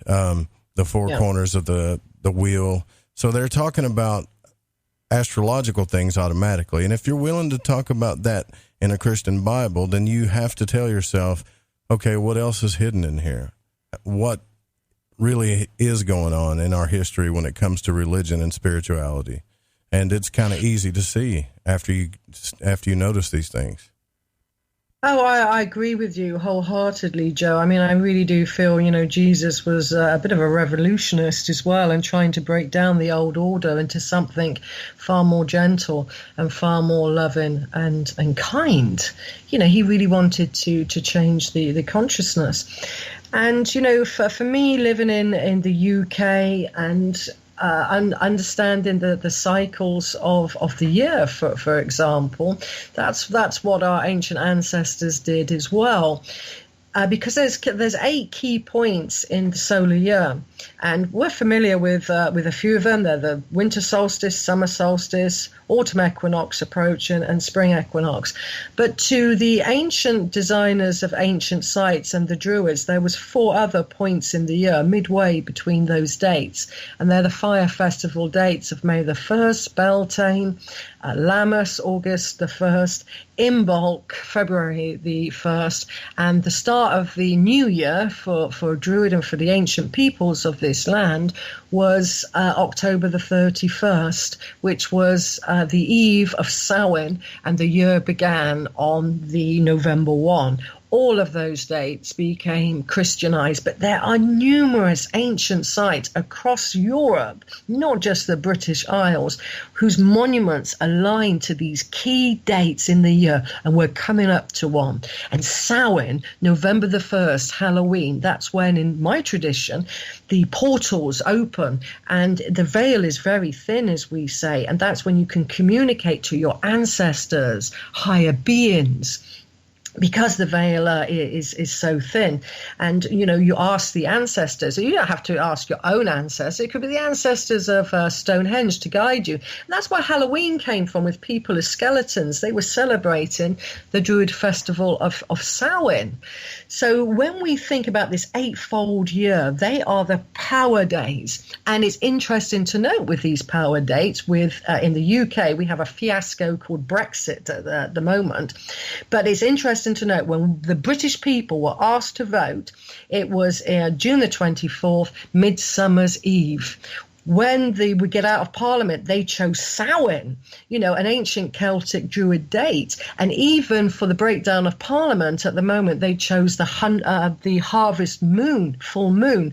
So politicians in the UK, they're very aware of the 8-fold year, and they manipulate people because they know people are going to be highly sensitized around that time to make these votes. Yeah, you said it. I totally 100% agree with you on that. I believe in that's exactly what's going on. And again, another guest that we've had on the show that pretty much is telling us, the key to getting our power back is exploring our own selves, our own consciousness, and our own energy. Maria Wheatley is our guest tonight, right here on Lighting the Void. I'm Joe Roop. We'll be right back. You're listening to Lighting the Void Radio.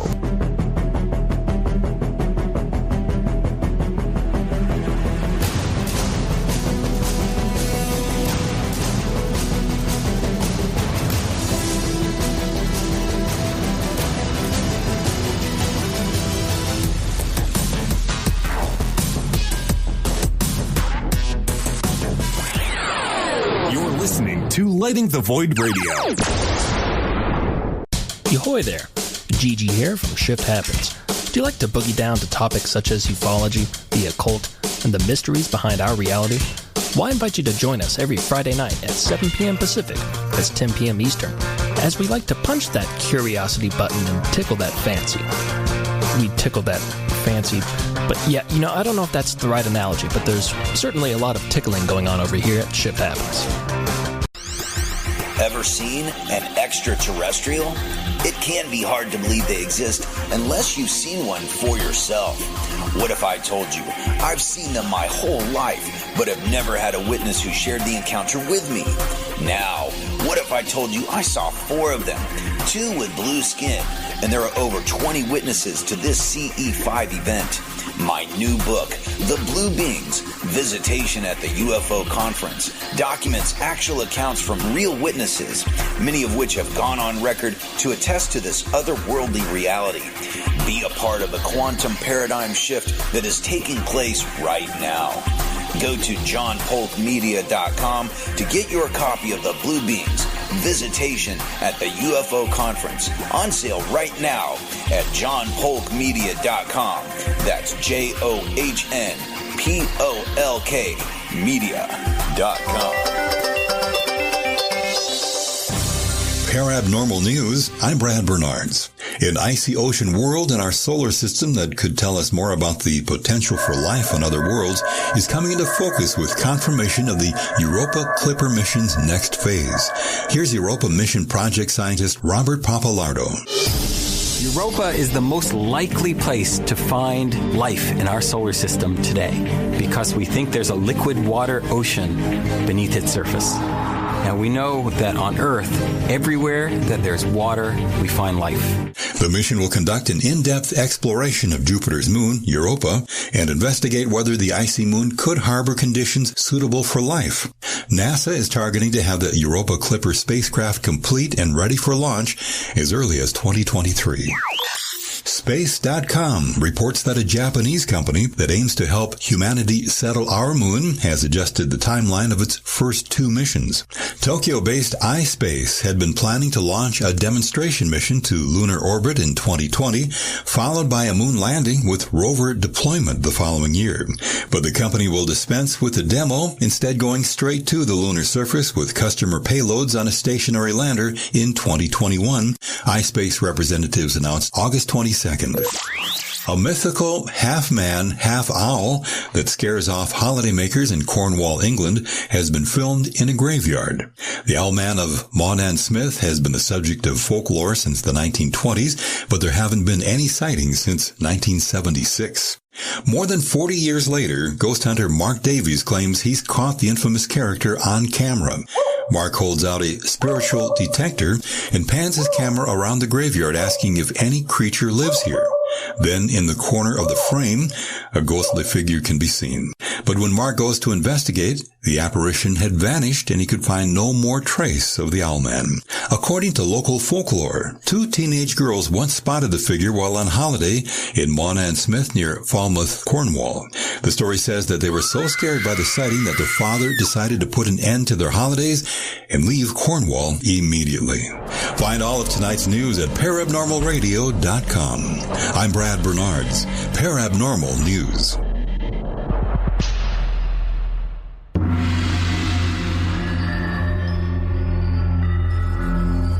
Greetings, galactic community.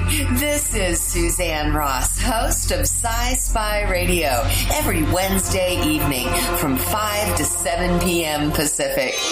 Join me for this brand new show featuring a revolutionary new genre, Sci-Spy, merging science and spirituality to give us answers to the greatest mysteries of creation. Together, scientific discovery and spiritual revelation reveal the truth about who we are, where we came from, why we're here, and where we're going. Tune in to Sci-Spy Radio every Wednesday from 5 to 7 p.m. Pacific and discover the truth for yourself at thefringe.fm.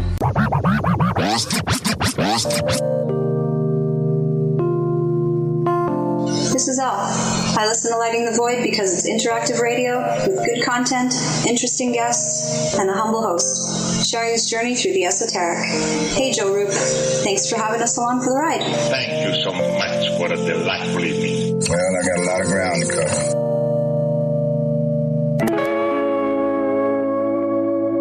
If you are interested in occult subjects, psychic abilities, symbols, tarot, witchcraft, magic, or anything similarly related, my book Occult Arcana will provide you with a truly objective overview of these topics and more. Written in anything but modern language, Occult Arcana was compiled to help researchers balance their quest for a better understanding of the meanings of and in such studies. Occult Arcana is available in softcover and digital form from www.thesecretteachings.info. All copies can also be autographed if requested. That's Occult Arcana from www.thesecretteachings.info.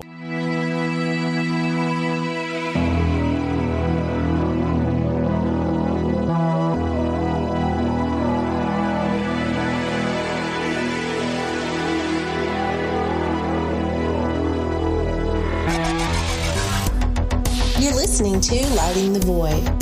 The call-in number is 1-800-588-0335. If you would like to text, you can text in at 501-777-5631. Maria Wheatley is our guest tonight. We have been discussing dowsing, energy, also sacred sites, druidic magic, the Templars, history. I'm very impressed with your knowledge on all of this, and we were just talking about places like ley lines and things before the break, and I think that you might be the person that can help me with this, because I have talked about ley lines on the show, I think, till the cows come home, and now I realize that we are aware that there are ley lines. We are aware that we have sites on ley lines. It's like, okay, it's not, it's not a mystery anymore. They're there. But what are we missing? Now what? How do we tap into the energy? It just seems like that's all that we get told. Yep, they're there, and we don't know anything about it. Do you know what I mean, Maria? Yes, there's been a lot of research over the past 30 years into leys in the UK and Europe. And what was found around about the time of the early 1980s, for example, yes, we have ley lines, and we are all familiar with that term. And it means, in effect, there's ancient sites aligned upon a ley in a straight line. And sometimes that could be towards a solar or lunar event, like the summer solstice, for example. But research since the 80s in the UK found that entwining the ley, you can have two currents. One is considered male, yang, and one is considered female.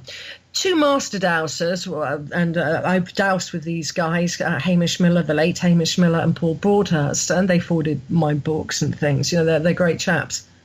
They wanted to douse a very famous ley in the UK called the St. Michael ley. And they did, but what they found entwining it was the male and female currents, which they called Mary and Michael. Now, they called them Mary and Michael because on the female current that entwines that lay, there was churches every 8 kilometers dedicated to either Mary Magdalene or the Virgin Mary. And on the male current, they noticed that entwined the lay that there was currents dedicated to St. Michael or St. George, and they called it Michael. So when we look at ancient sites cited upon female or male currents, when there's the male and female and they happen to cross, that's deemed very sacred indeed, and that's balancing the male and female within us. Now, this was all documented in ancient China from 2200 BC by the Emperor Yu, spelled Yu. And he was a dowser. He was famous for raising the fertility of the energies in China. And he would look specifically for the crossing point of the male and the female dragon lines, Lung Mei, as they're called in ancient China, because that will bring your body into balance within the male and within the female. Now, when it comes to church layouts or other sites that are on the female earth currents, and these are the power in the land, the lay is the carrier of it. The lay kind of anchors in this caduceus style of lay system. Then if it's a female current, that will bring you into your femininity at an ancient site. And if it's a running down the axis line or crossing in a church, that church will be dedicated to a female saint like St. Margaret or Mary. Or Catherine, for example. And if there's a male current going through a church, then it's going to be dedicated to George, to Michael, to St. Vincent, St. Peter, etc., etc. So the earth energies dictate the kind of gender energy. And at real power places, be that Stonehenge or Avebury-Henge, you have the crossing of the male and the female. So our ancestors were seeking the balance within us. So I'd like your listeners to think beyond just a ley line and think of a ley system.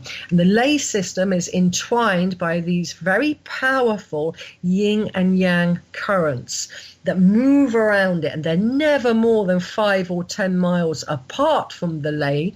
So we're seeing that the ley is anchoring in these earth energies in a long lost technology.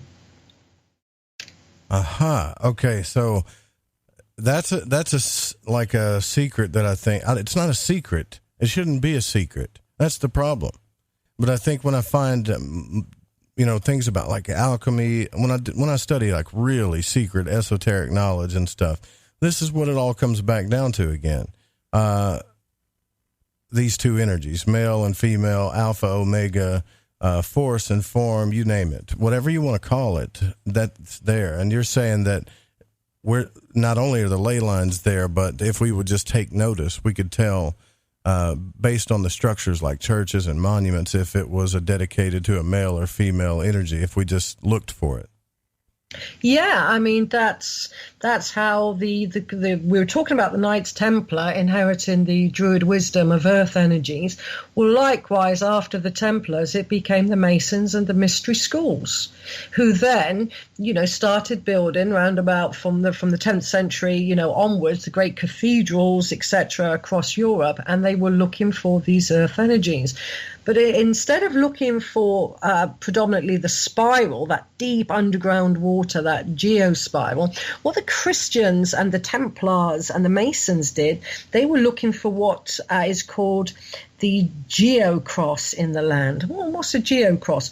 Well, if you imagine the symbol of Christianity is the cross, and you have one earth current, let's call it a male, going down the axis line of a church or a cathedral across Europe, and then it's crossed by, let's say, a female current. It could have been another male current, a female current, and it's crossing it, then that forms a cross of energy in the land, in earth energy terms. And then the construct would be placed above those energies, making the cross in the land. It's a very mystical symbolism for a Masonic building of churches. It has to be sanctified in the land, in the earth, to show a cross in the landscape. Whereas the ancient Neolithic and Bronze Age peoples and the Druids were looking for more circular energies. So everything changed. And in some places as well, like the City of London, which is its own country, it's its own country, the City of London. A lot of the banks and very old historic buildings are all built on this principle. Wow. So it's like, it really is, not just in nature, but throughout all the signs that it's all, I mean, that is the one thing that's been there through everything. And I will say this, that I had David from the Rosicrucian Order of the Alpha Omega told me, he said, a lot of people talk about alchemy. They talk about Carl Jung, and they talk about spiritual alchemy is simply waking up from not being conscious to super conscious. But when you look into the symbolism of it and you really get into it, the laboratory and everything, it really shows that secret, right? And I don't know, they've protected the secret for years. I know they've done it for a reason, because some people actually do, like, are you familiar with alchemy at all? Like, at all? Yes. Yeah, so there is some dangerous things about it. When it comes to the physical laboratory, I know people that are trying to eat silver, you name it. Like, I don't recommend that ever to anybody unless you know what you're doing.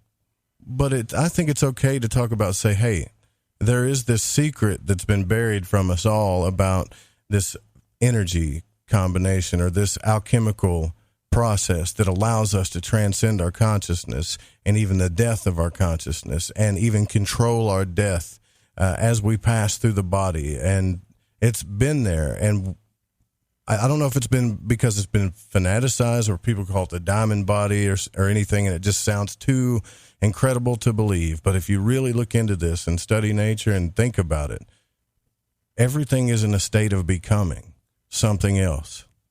So wouldn't it make sense if that's what we are? Yes, absolutely. And these places with these energies encourage our own transformation in alchemic terms. That is for sure. That's why when you go into, a cathedral or something that is set to earth energies, they were designed for their main purpose back in when they were constructed as places to transform. The early medieval churches didn't have pews. They were much, much later introduction, because it was based on selling seats. Literally, you paid more for the front row, they were cheaper at the back. And money was introduced to the cathedrals, rightly or wrongly so. But preceding the pews and sitting down at a church, you walked the energies. You would walk in a processional way around a cathedral, like you walk in a processional way around a stone circle, interacting with the energies. And if you go into, some of the grand and most beautiful churches of Italy, for example, and I've taught earth energies to the Italians, then where you have the little chapels dedicated to, say, Mary or, the female energy, then that's where you find a pocket of either female water or female earth energy. So they can encourage us, place can encourage us to have alchemy. In fact, I'm sure you've heard of Dr. John Dee. Oh, yeah. He was the Elizabethan magician to Queen Elizabeth I, rather.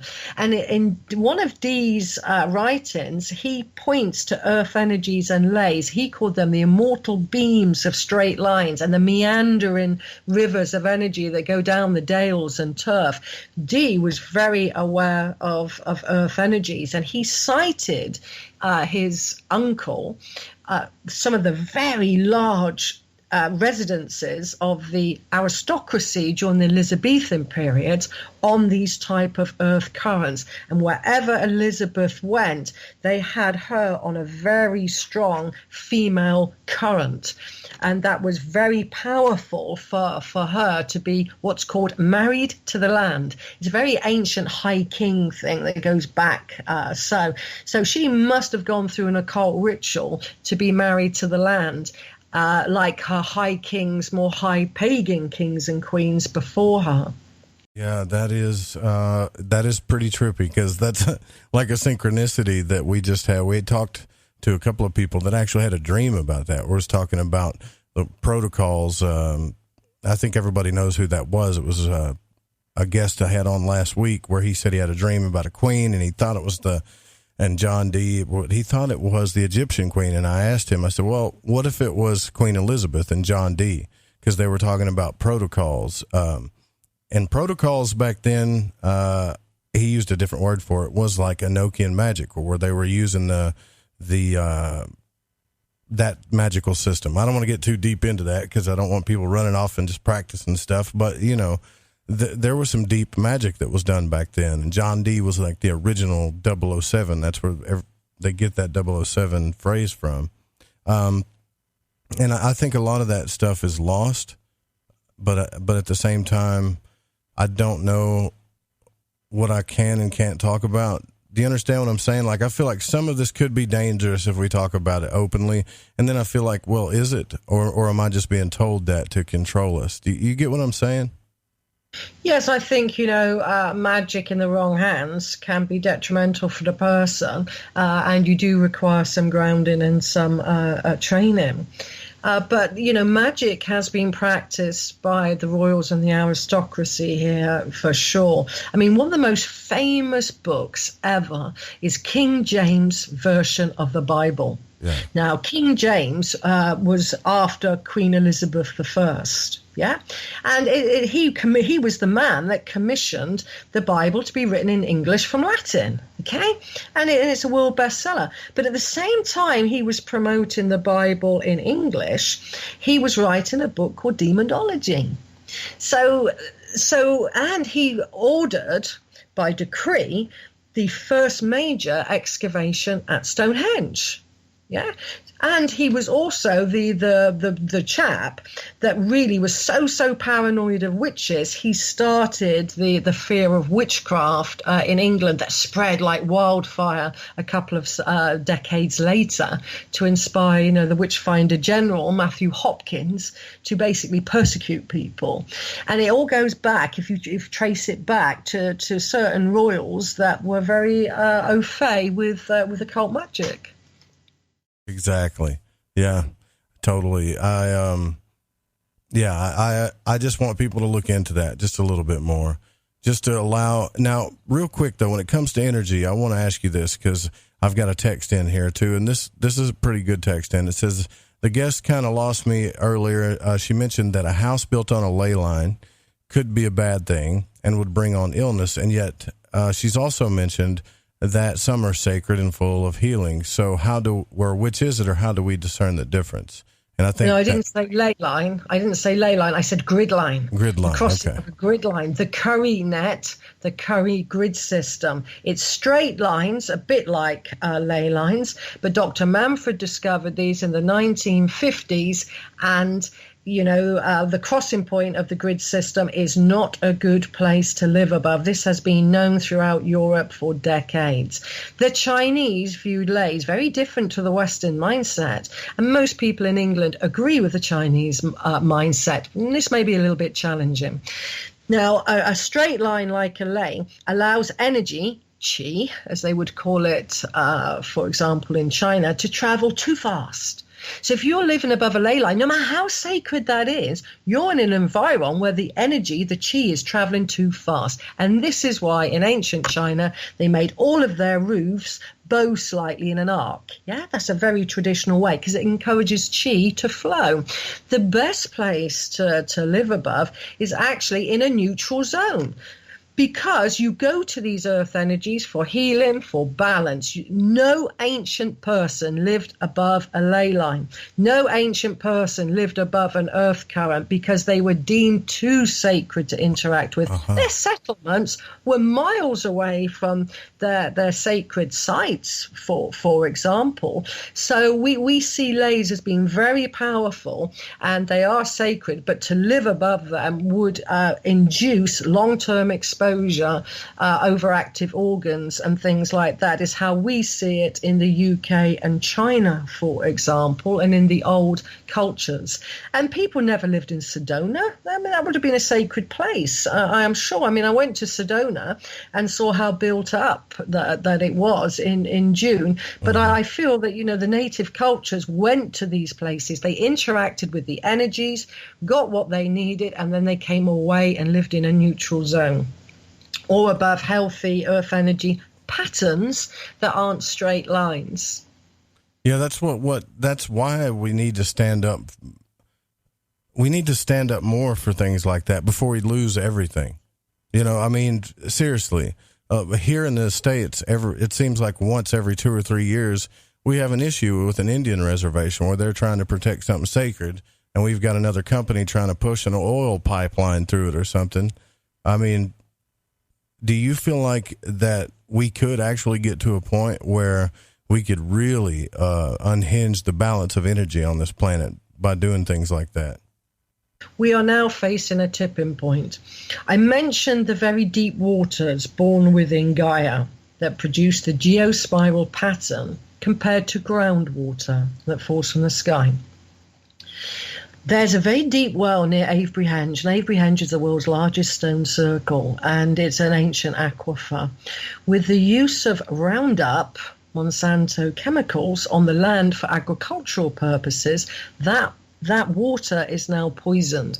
Now, there's so many underground streams at Avebury, it only takes one little bit of poison to flow and contaminate streams. Now, with fracking, if you're putting chemicals and you're bombarding Gaia to make a cheap, dirty profit, and that chemical goes down deep into the earth and contaminates the very pure deep waters, then I really do feel that is going to be very, very detrimental, because water will have memory. It kind of will cling on to that. I mean, maybe it will replenish, but I really do feel that we have to take personal responsibility for the endangerment of not just our land, but our waters.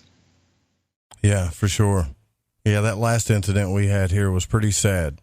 I mean, nothing went down, and obviously the American Indians here, they're not violent people. They didn't want to do anything like that. And yet we've got soldiers. It was just hard to watch. We've got soldiers standing out there to make sure nothing gets out of hand. And if it does, you know what's going to happen. And we made a promise to these people.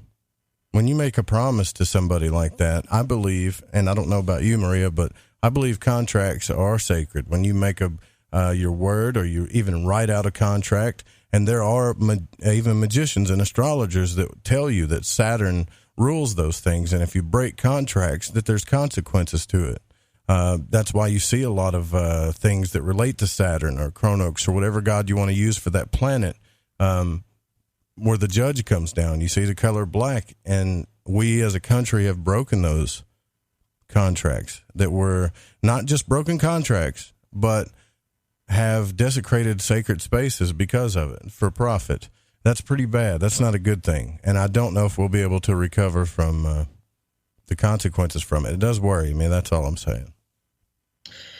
Yeah, I agree. And I think, it's time now to realize that we live on a very fragile planet, and we are the custodians to a certain degree of that, and how we treat the earth and the indigenous peoples of the land, because they're the keepers of wisdom as well. Then we have to work together and put profit behind. And this is where I think ancient cultures, especially the Neolithic period, 5,500 years ago, they built the oldest ceremonial sites in the landscape across Europe. they had a we-based culture. They didn't have land division. And they built long bowers, and communal burials were placed in there. I could go in there, you could go in there. It was a communal way of burial. And then by the time of the Bronze Age, it became an ego-based society, very solar, masculine society. And there was land division here in England and across Europe, and it was, this is my land, and they built big ditches with high fences, and high kings came into being, land ownership. So again, I think, we can't go back to the Neolithic period and all live with our gardens communal. But what I do think that we can learn from the Neolithic is the we, and respect the land a little bit more, as I'm sure the Native American First Nation people do, and see it as we are the custodians and we need to care for Gaia and stop abusing her. I don't think there's anybody listening to the show right now that doesn't agree. I will get to some of you guys' questions. Look, if you do got any questions, now's the time to do it while we have the time. So the call-in number is 1-800-588-0335. We're with Maria Wheatley. We'll be right back after the short break.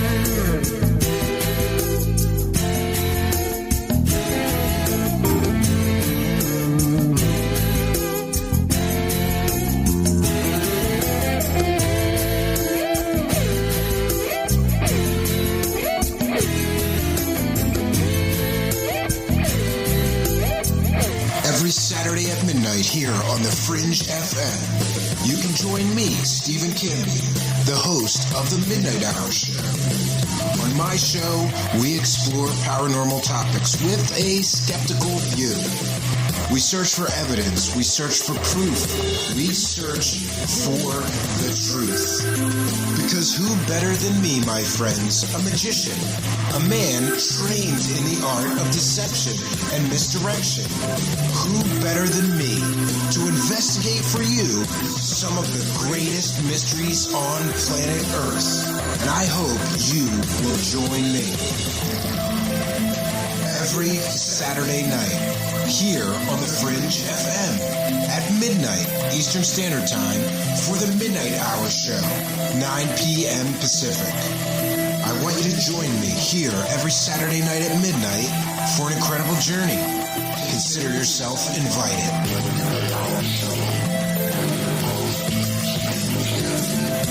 Brand new episodes of the Midnight Hour Show, available exclusively every Saturday night here on the Fringe FM. Consider yourself invited. Join us on Hello, this is Vance Nesbitt. Take the time to expand your mind by listening to Lighting the Void with Joe Roop right here on the Fringe FM. Folks, this is very important information. What's to be said about CBD? AncientLifeOil.com. Our CBD is made from hemp and has 0.003 THC, which means this wonderful product won't get you high, no matter what amount you take. What does CBD do for the body? My hands are tied. But you can Google CBD benefits and be astounded. When you're finished reading, you'll want to log on to AncientLifeOil.com. That's AncientLifeOil.com. and purchase. Life is good when you feel good. People are tired of pain. People are asking for non-GMO organic products to help them with, you fill in the blank. Legal in 49 states, and again, our CBD is made from hemp. Ancient Life Oil is about helping people one by one by one. If you wonder how good the product is, the CEO takes it every day without miss. AncientLifeOil.com. That's AncientLifeOil.com. Have a great day. Do Do you want to know the truth? Are UFOs real? Are aliens visiting Earth? Are governments around the world hiding the biggest secret in history? We're UFO Seekers, official partner of The Fringe FM, and we're on a hunt for the truth. Join us as we investigate locations like Area 51 by subscribing on YouTube at youtube.com/UFO Seekers. So, you love talk radio? Then you'll love TalkStreamLive.com. TalkStream Live is always on, 24/7, with the best streaming talk shows. Find your favorite talkers and discover some new ones. It's free, readily available online or on mobile with any smartphone or tablet. Finding your favorite talk shows all in one place has gotten a whole lot easier. Just go to TalkStreamLive.com. Be sure to download the free apps from Google Play or the iTunes App Store. This is Preston Dennett from PrestonDennett.Weebly.com, and you're listening to KTLK, The Fringe FM. Who were the real ancient Egyptians? What is it about ancient Egypt that captivates us all? The critically acclaimed series Magical Egypt is back with all new episodes. Let Chance Gardner and company take you on another adventure through Magical Egypt in the new series Magical Egypt 2. Magical Egypt 2 attempts a forensic reconstruction of the science of the ancients through a study of ancient aesthetics. Also, the best researchers and authors in the field like John Anthony West, Graham Hancock, Laird Scranton, Robert Bouval, Lon Malduquette, Aaron Cheek, and more join together to explore the topics of the esoteric and the hidden messages of the ancient Egyptians. Just go to magicalegypt.com right now and put in the code word FRINGE and get 10% off any download or order, including the groundbreaking original Magical Egypt series, as well as the new episodes in Magical Egypt 2. Also, check out the great work and the companion series at magicalegypt.com. Click the banner on the Fringe FM or go to magicalegypt.com and use the code word FRINGE and get 10% off your order today while it lasts.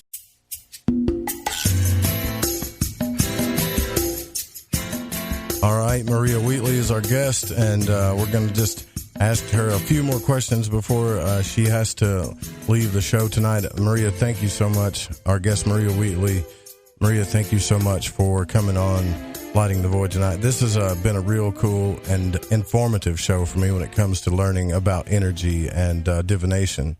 So, yeah, it's really cool that you came on, and I appreciate your time with us tonight.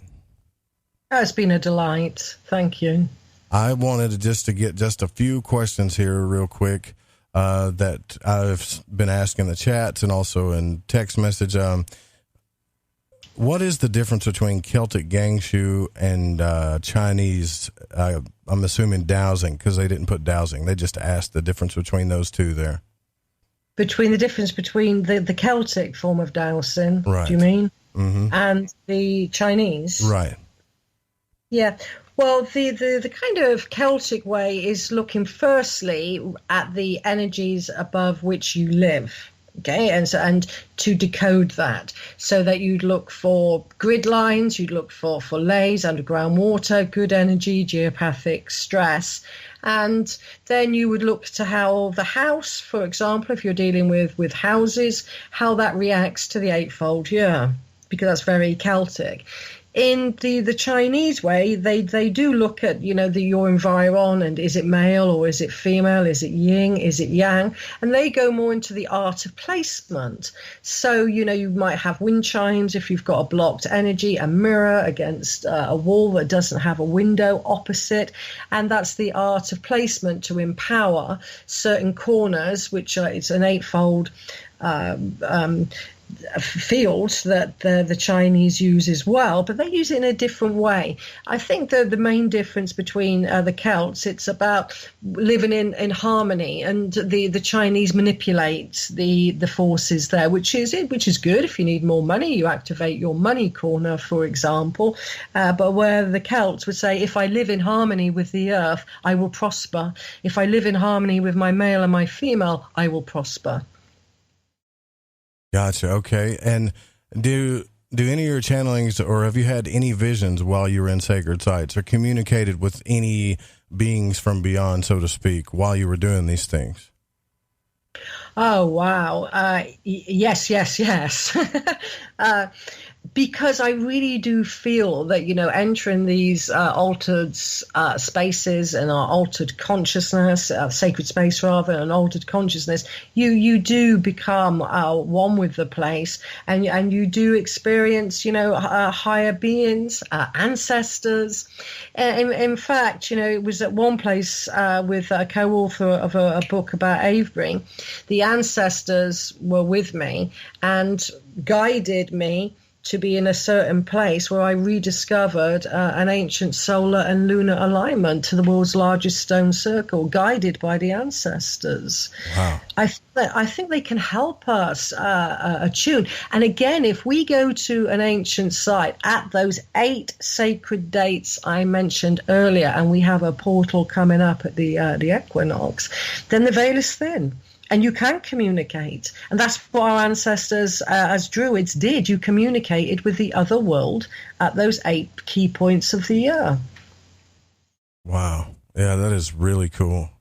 Very cool. Okay. And as far as I don't see any more questions, there was something mentioned about the Akashic records. I think they just might want to know if you do work with the Akashic records as well. Well, yes, but in a kind of different way. I was mentioning earlier that you have the very, very deep female water, the yin water that emits the spiral pattern at most sacred sites. Okay? Now, water has memory. And if you're above a deep lake, imagine like Stonehenge, way, way down in the ground, there's a massive lake. And the water has memory. You can tap into the Akashic records of, say, Stonehenge by working with the water beneath your feet. And we are water. We're 75% water. So we can really relate to the fluidic side of Gaia through the fluidic side of ourselves. Fantastic. Yeah, and lots of people are saying, man, I'm going to have to go back and listen to the archive on the show. There's so much here to do homework with. But you guys can actually go and learn all about what she's teaching. I believe at the Esoteric College. I don't want us to say the wrong thing. Can you tell everybody, please tell everybody where we can learn from you and the websites and any upcoming events that you're going to? Sure, that would be a pleasure. You can find out more about my courses and my work at esotericcollege.com. If you ever want to come on one of my tours, I will be going to America's Stonehenge, date to be announced. That will be on my websites, especially the Avebury, that's AVEBURY, the Avebury Experience.co.uk. And I really want to tap into the ancient earth energies of ancient America. And not from an I'm an academic. I've studied at Oxford, for the past 2 years with archaeologist Lisa Brown. But I want to look at ancient America through the metaphysical properties of the earth. I'm going to be in Arkansas, Little Rock, where you are, Joe, awesome. In November. And I'll be back at Contact in the desert in America in June. And like I say, I'm going to be decoding America's ancient sites through the metaphysical wisdom of our ancient ancestors and dowsing. Thank you. Thank you so much for giving us that information. I really hope that all the stars aligned, because I've already wrote it down to plan to come see that in Little Rock here. And I hope that I get to see you there or at Contact. And thank you again so much for coming on the show. It has been an absolute pleasure talking to you, Maria. And likewise, Joe. Thank you. You're very welcome. Very welcome. That was Maria Wheatley, everybody. She's fantastic guest on energy work. I learned a lot tonight. When it comes to this energy thing, I think I really, really learned a lot tonight, and I hope you did too. We had to let her go because she has a prior arrangement, so we're just going to take a short break, and we'll be right back.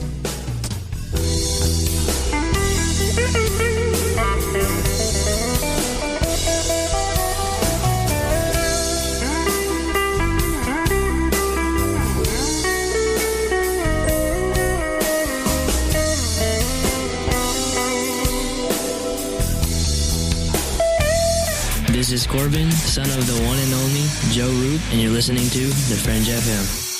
Did you know that qualified patients can access medical cannabis in all 50 states? CannaSense is a medical cannabis collective that helps patients in all 50 states gain access to cannabis medication. CannaSense does this with a streamlined process and strict compliance with the Compassionate Use Act of 1996, the Affordable Care Act, and the U.S. Constitution. It is important for each patient to understand the legalities involved, the costs, and the benefits of cannabis medication. Through truth, legalization, and education, the medical benefits of cannabis will supplant recreational perceptions, and the real vision for change will be realized. Let the people and their personal doctors take control of their medical cannabis decisions before the greed of big business takes over. The tipping point for change is today, and CannaSense is ready to lead the charge and enable legal access for all qualified patients to medical cannabis through its proven system. For more information, go to thefringe.fm/care or click the banner on the website today. Hey, Google. I would like to become more intelligent about the unknown world around us, but I don't have time to read or go to school because I work all the time. What do you recommend? Try listening to Lighting the Void. It's the best way to become more intelligent about the unknown world around us. Besides, I happen to think Joe Roop is the most handsome voice in radio. Listen Monday through Friday 9 p.m. till midnight Pacific time on the Fringe FM. Plus, you will hear a bonus feature called The Stranger Than Fiction News, reported by Vance Nesbitt, news anchor and sorcerer. With all this information in one location, you are guaranteed to be more attractive to others in your social circle because you'll beam with intellectual wisdom. I think I'll try that. So, you love talk radio? Then you'll love TalkStreamLive.com. TalkStream Live is always on, 24/7 with the best streaming talk shows. Find your favorite talkers and discover some new ones. It's free, readily available online or on mobile with any smartphone or tablet. Finding your favorite talk shows all in one place has gotten a whole lot easier. Just go to TalkStreamLive.com. Be sure to download the free apps from Google Play or the iTunes App Store. Do you want to know the truth? Are UFOs real? Are aliens visiting Earth? Are governments around the world hiding the biggest secret in history? We're UFO Seekers, official partner of the Fringe FM, and we're on a hunt for the truth. Join us as we investigate locations like Area 51 by subscribing on YouTube at youtube.com/UFO Seekers. The Fringe FM isn't just a radio station. We also provide services for all your audio production needs. If you are interested in live radio or pre-recorded podcasts, we're here to help. We even do audio enhancements and voiceovers if needed. If you want to do a podcast or live radio show and even want the option to syndicate on terrestrial radio, from simple audio file enhancement to live production and call screening, we have you covered. We have worked with some of the best professionals in the business in order to provide coaching instruction for content creation, show structure, and more. Contact The Fringe Digital Media for more at info@thefringe.fm. That's info@thefringe.fm. Or call 501-777-5631 for a consultation. Hey, is that a new music app? Yeah, check it out. Surfer Music Discovery. It links to thousands of online stations, but the twist is you see the song names and artists that are now playing live. That's different. No guessing. Looks like a waterfall of music. So many formats. Rock, oldies, country, R&B, jazz, and a whole lot more. How's that spelled? Surfer. S-U-R-F-R. Is it expensive? It's free. No need to sign up or sign in. Get the Surfer Music app free from Google Play or the App Store. You're listening to KTLK, The Fringe FM.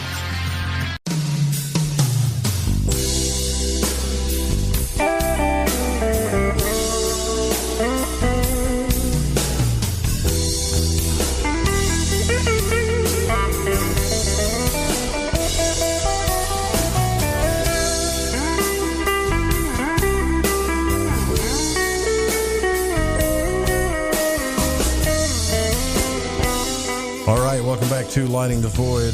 Fabulous guest, Maria Wheatley. Everybody go check out the website there. Tomorrow night on the program, Corey Daniel's going to be here with us from the PhoenixEnigma.com.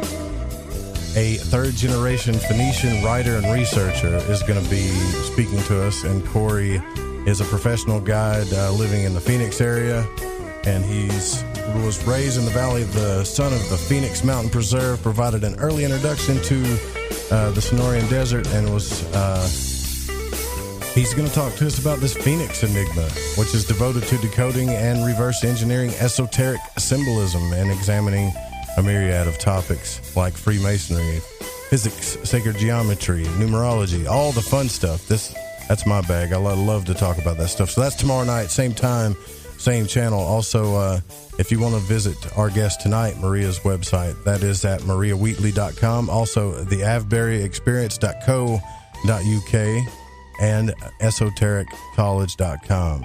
Not the esotericcollege.com, but esotericcollege.com. And, yeah. It's not my strong suit for sure. I don't know about you. I got the Reverend Dan Lopez with me here in the shack. Energy, this energy work and understanding of it, like I was telling our guest tonight, Dan, has always been kind of like a woo-woo thing to me, like a new age idea of energy work. And the more I look into it, the more I guess work with it, I kind of realize that it's not only is it not just woo-woo, but it's not... There's so much more to it than meets the eye. It's not just, oh, I'm feeling the energy, yada, yada, yada. Do you feel that kind of thing? To me, there's some aspects to it, like she was talking about, yin yang, male and female, balance, right? And I just wonder what your thoughts are about that, Dan, like how we balance our energies in our lives when we do certain things, when we overdo ourselves in a lot of ways, or we overdo ourselves emotionally and energetically. It kills us, actually. I think it's the number one cause of death, really, isn't it? Stress. Is that still the number one cause of death? No, life. Life kills you. Life is the number one cause of death. Yeah. Let's get that. Yeah, well, if you don't live, you can't die. You one of those guys. I didn't ask to be born, you know. No, I love the conversation the other night when we were talking about, you guys were talking about the consciousness of a rock and how that would be so difficult to experience and stuff like that. And that just blew my mind. I was like, oh yeah, and in the scripture it was said, if you quiet enough, you could hear the rocks, the stones themselves would cry out. So I was like, okay, that's kind of cool, because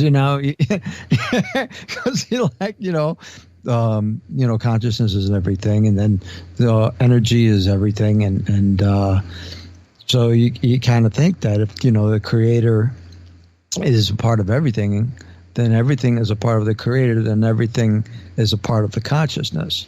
So if everything is a part of the this is getting deep. So if everything is part of the consciousness, then sure, you can literally, if you decide to go that low in your experience, to experience that, which is the slow movement of the energetic energy of a rock, then you would know, you could do the same thing with mountains. Like he was saying the other night that, he was into, he thought he was in touch with the mountain.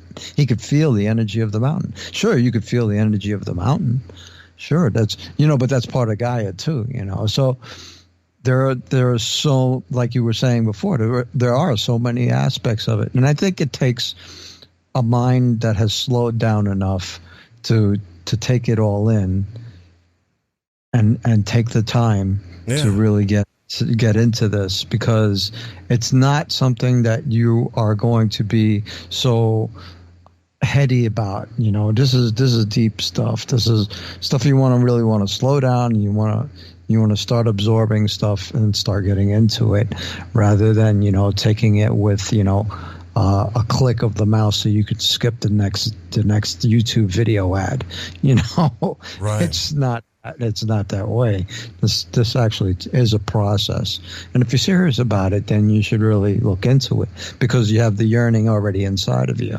But otherwise, and it's hard to find legit information on it, because it is a guarded regard, and definitely. You don't want the information just getting splashed all over the place. And, I kind of agree with you guys, and that's what I was saying earlier.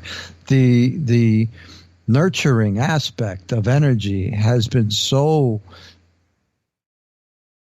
demonstralized that you hardly feel it anywhere in the everyday aspects of life. Man, that ain't no joke. That really ain't. Yeah.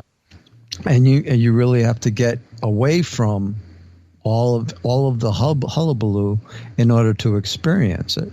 Like you go see mom and pa freaking, in town or whatever and stuff like that in order to get that from someone, Yeah, we got to go wherever our home is or where. That's the only place a lot of people feel that kind of energy. That's why everybody wants to go home or they feel good at home. Some people don't. But look, even the people I know that are absolutely driven crazy by their parents still want to go home. And I think that's because they have that feeling, that energetic feeling of home that they want to go to. And if you really start thinking about that and say, okay, this is important for you to have a good, happy, long-lasting, full of energy life, to have that feminine, I know that scares people, but nurturing side of things, that energy, and balance out the male of force and, whatever, the strong survive type energy. And we as a society have destroyed that since the birth of this country. We've been destroying it slowly and surely since the birth of the United States. And I'm just talking about this country that we live in here, Mm-hmm. It goes before that, but yeah, it got the war on the sacred feminine has been going on for quite a while. I'm not. People are already going, but what are you, one of those Tinkle Fairy literal, American haters? No. It's not like that at all. I love living here. I love my country, but I want to get it back to balance, man. Just look at the politics of everything.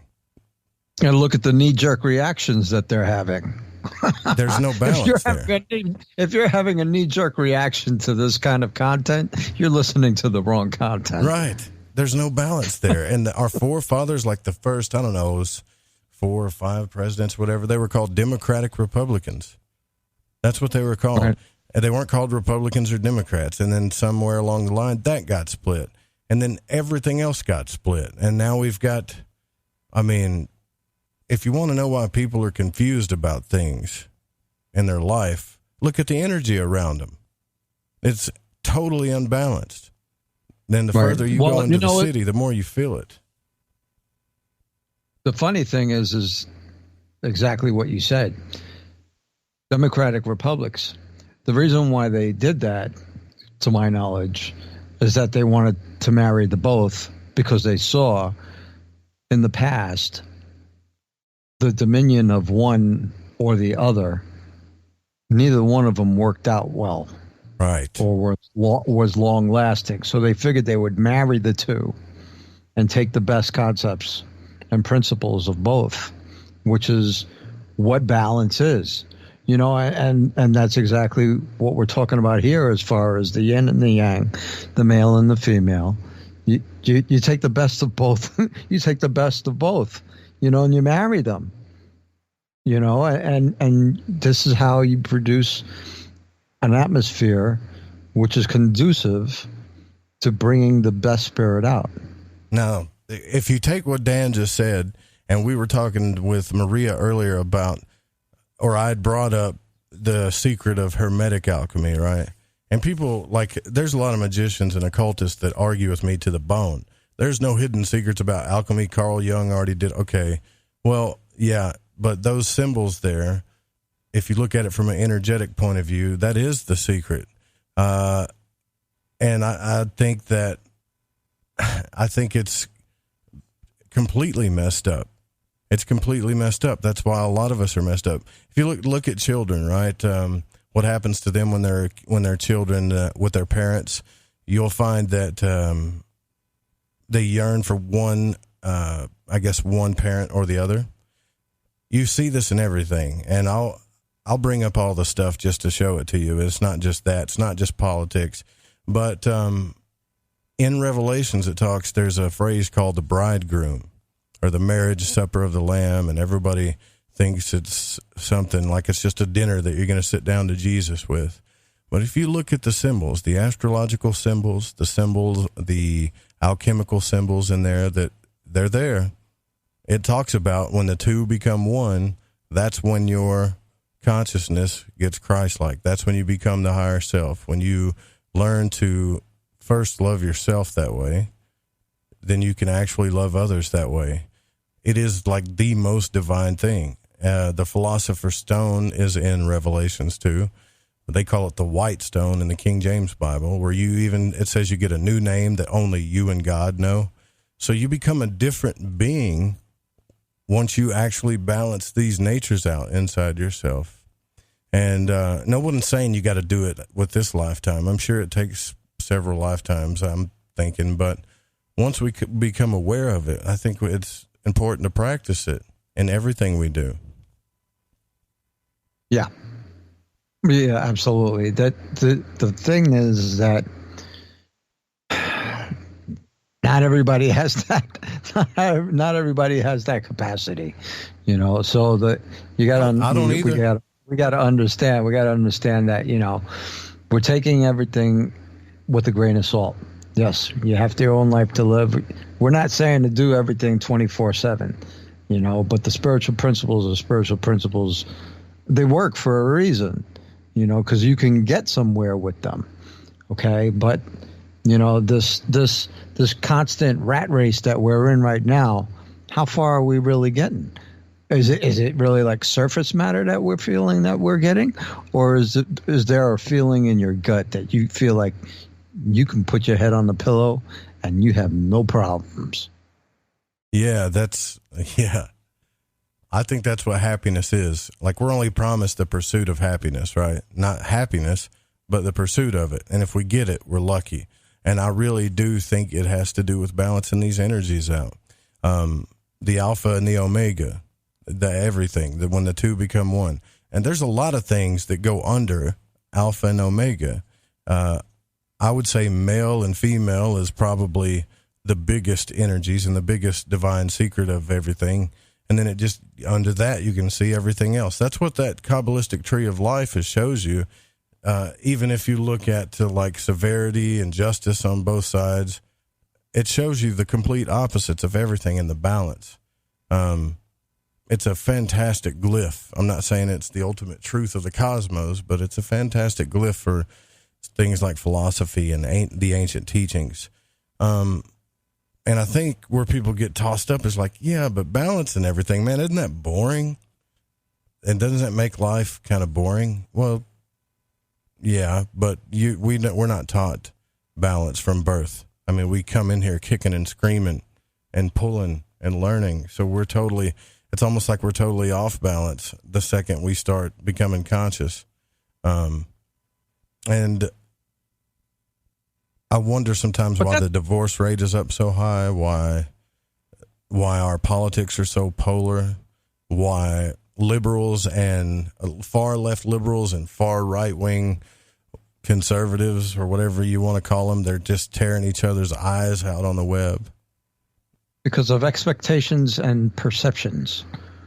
It's insane. You have expectations and you have perceptions. And people start thinking, right away that they're going to lose something. You know what I mean? That's the first thing that comes to their head.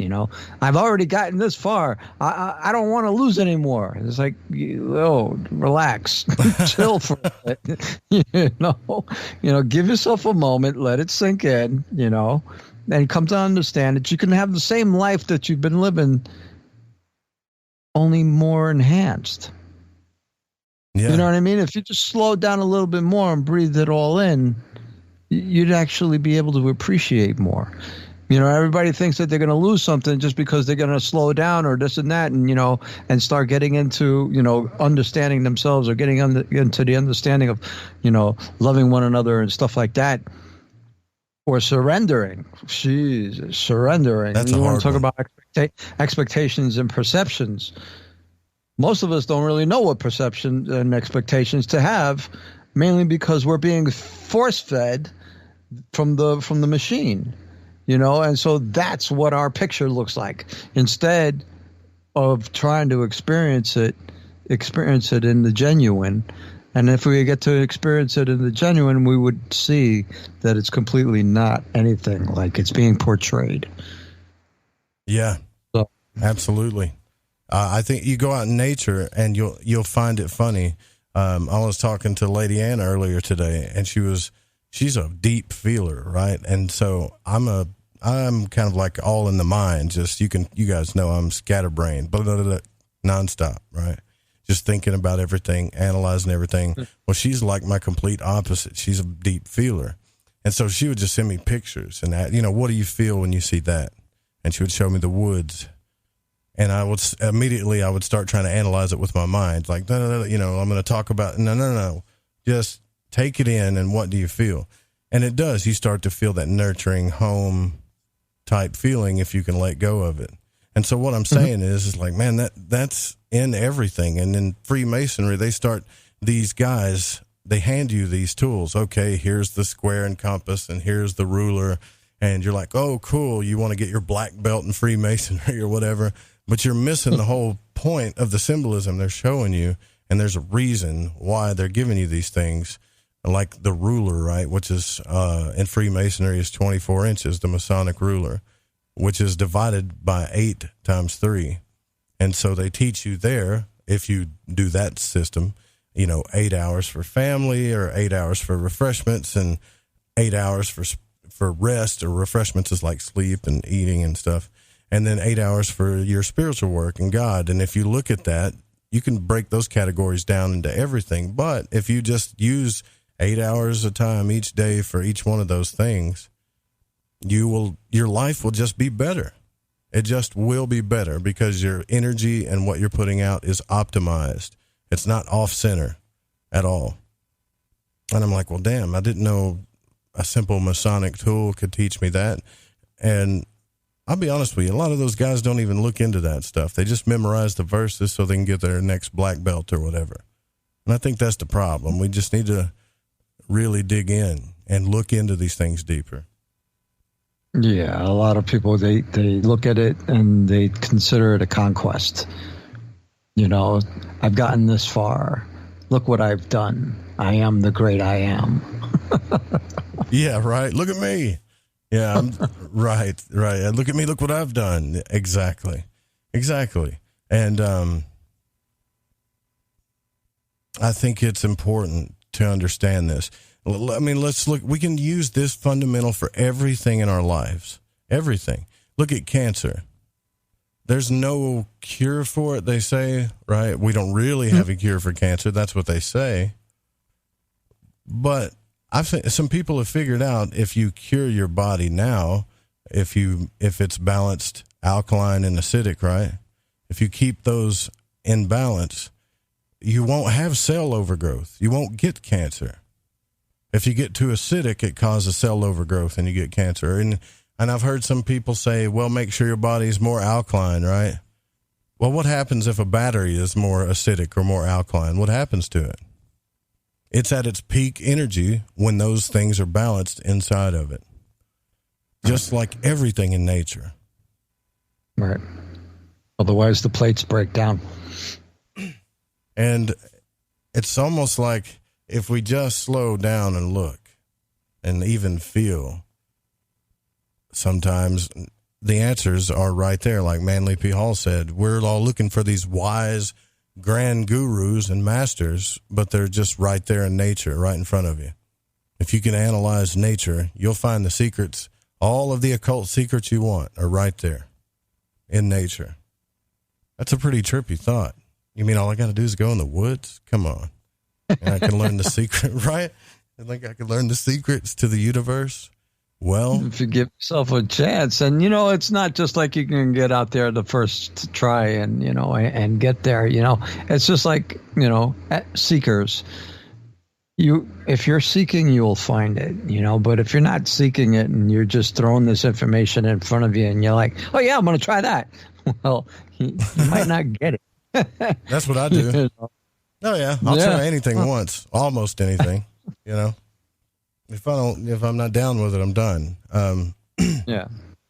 So that's kind of why I'm kind of drawn to systems, especially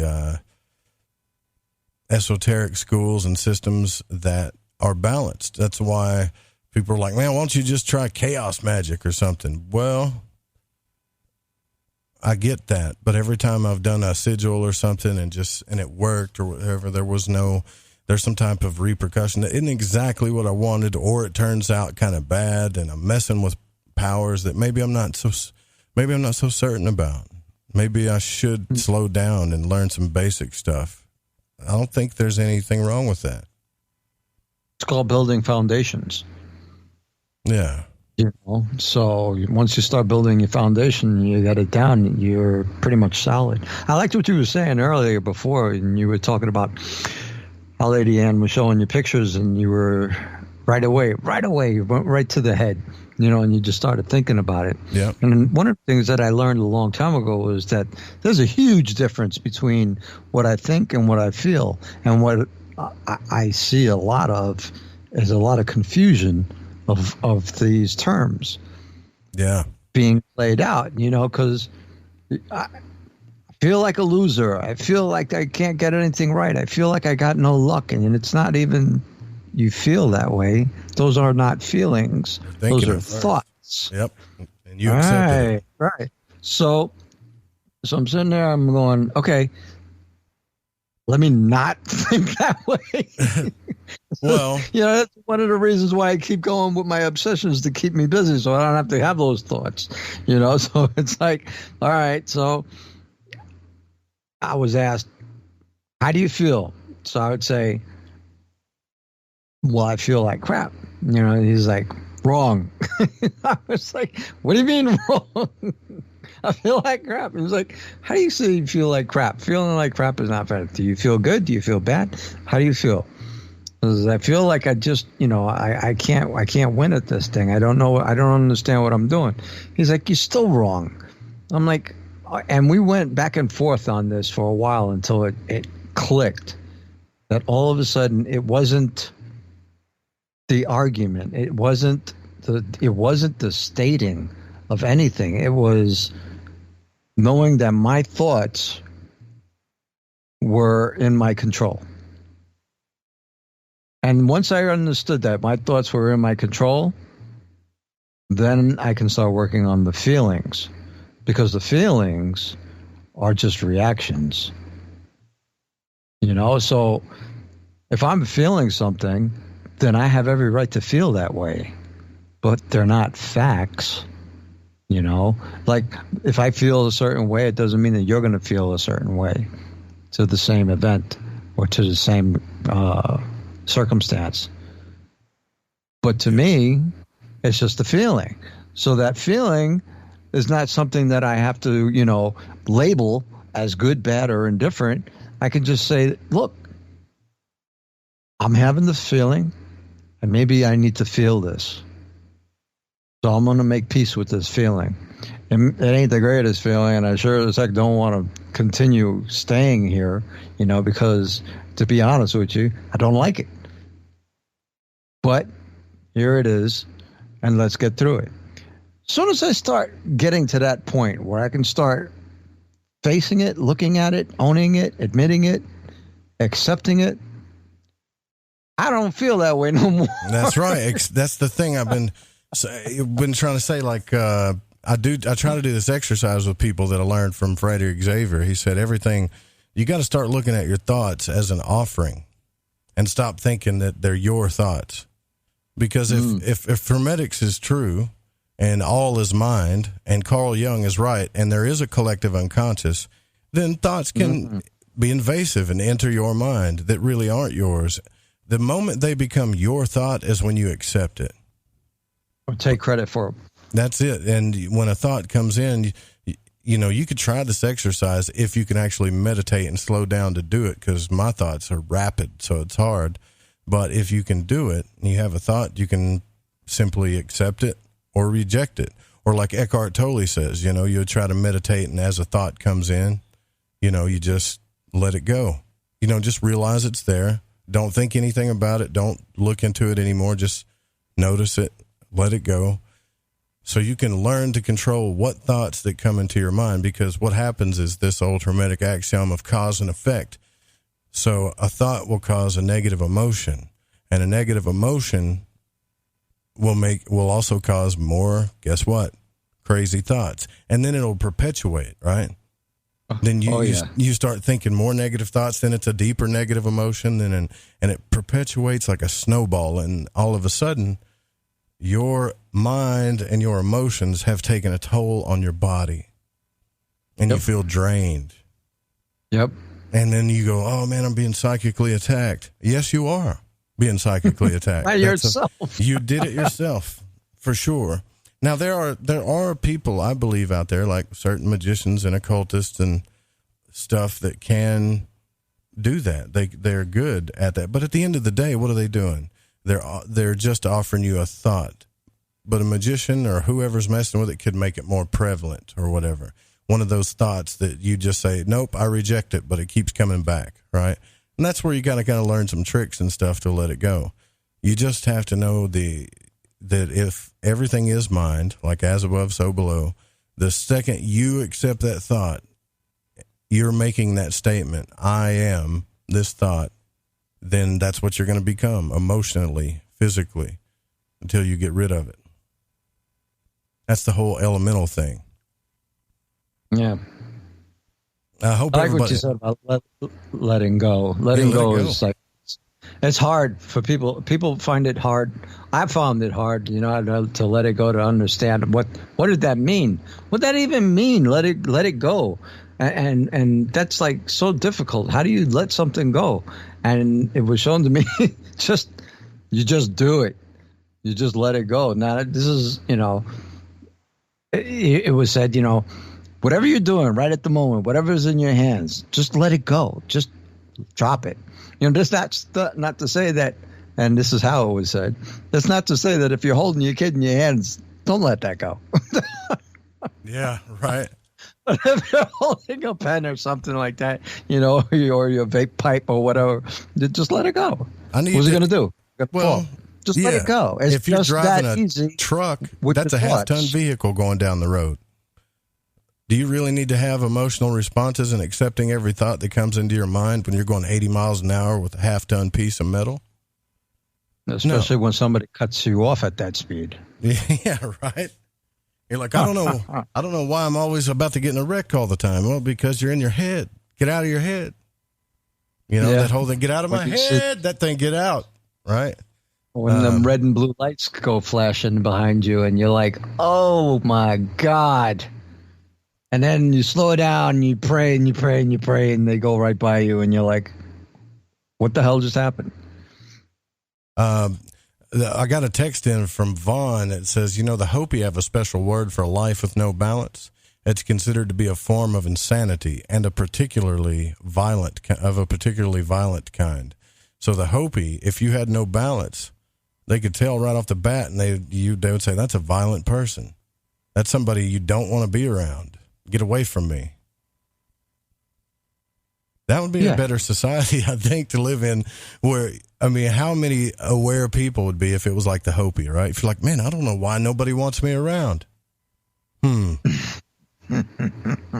might be you ever heard of a common denominator?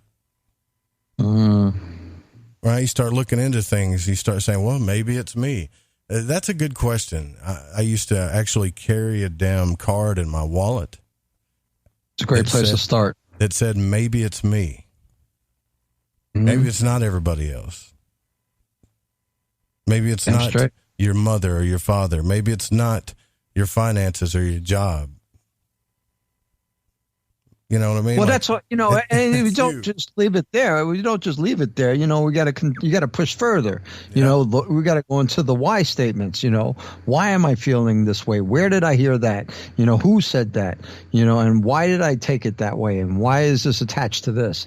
And how come I'm so bent out of shape, and yet this person is still carrying on in their life, and they have no idea that I'm so bent out of shape. They have no clue whatsoever. And but they here don't I am, care about me. They don't. Not at the moment. What? They don't. Yeah, right. They don't. They got their own life to live. So, but take it easy. That's just when a I process. had bad anxiety. I'm talking about Jesus. Oh yeah, driving down the road, hyperventilating in a bag, kind of anxiety, going into shock, all because I couldn't control my thoughts. And I took that. What the hell was the name of that course? Lucinda Bassett's course, and the first thing she had us do was write on a piece of paper, and it was so hard to do because it was boring, number one. But for at least 4 hours, every time a thought comes into your head, I want you to mark for positive or negative. And I'm like, I already know where this is going. But what she was trying to show you is if you just keep thinking negative all day, every day, dwell all day, every day, guess what's going to happen? You're going to have a negative day. You're going to have a negative reaction. Your body's going to be like, nope, done with this. Let's start hyperventilating, let's figure out what's going on. And it was all about expectations. It was all about accepting those thoughts. And so 10 years down the road, I'm hearing a magician on YouTube teaching the mystery schools about let's start at the basics before we get into the magic and invocation and planetary stuff. Let's start with what thoughts really are, and then this practice of accepting them or rejecting them. Like if somebody says you're this or you should do that, that's your decision. So when you have when you have a thought, you should say, I reject that, or I accept it, or you should go to college, or you should not do that. You should have this much money. You should have a month's bill set ahead of you. All the stuff everything, all of it. You should. There's always somebody proving that person wrong, by the way. Don't shit on me. Don't shit on me at all. You're the one that should make up your own mind about what you should do. No matter how many people agree. I don't care if the world says that you should work a 9-to-5 job. Should you? Really? Is that going to make you happy? Is that going to be where your happiness is? And that's one of the hardest things right now is, there's so much out there that can be done. And, and it's so funny that you were bringing up a long time ago, you brought up that Black Mirror series and how, people were watching each other and everything like that. And it's true, man. People like to watch other people. Yeah. It's a natural thing. People watching is a hobby, so if you're into stuff, people are going to watch it. If people are going to read it and people are going to listen to it, so it'd be nice if you did what you loved, because people dig that. People get into that, because there are people who love what you love too, may not be a lot or there might be a whole lot. But you won't know unless you get into doing what you love. And the thing is that if you do what you love, it don't feel like work. No, but it is, and it's even harder work, actually. And someone once said, I don't want to get paid for what I do because then I don't want to do what I'm getting paid for. Yeah, that to me, okay.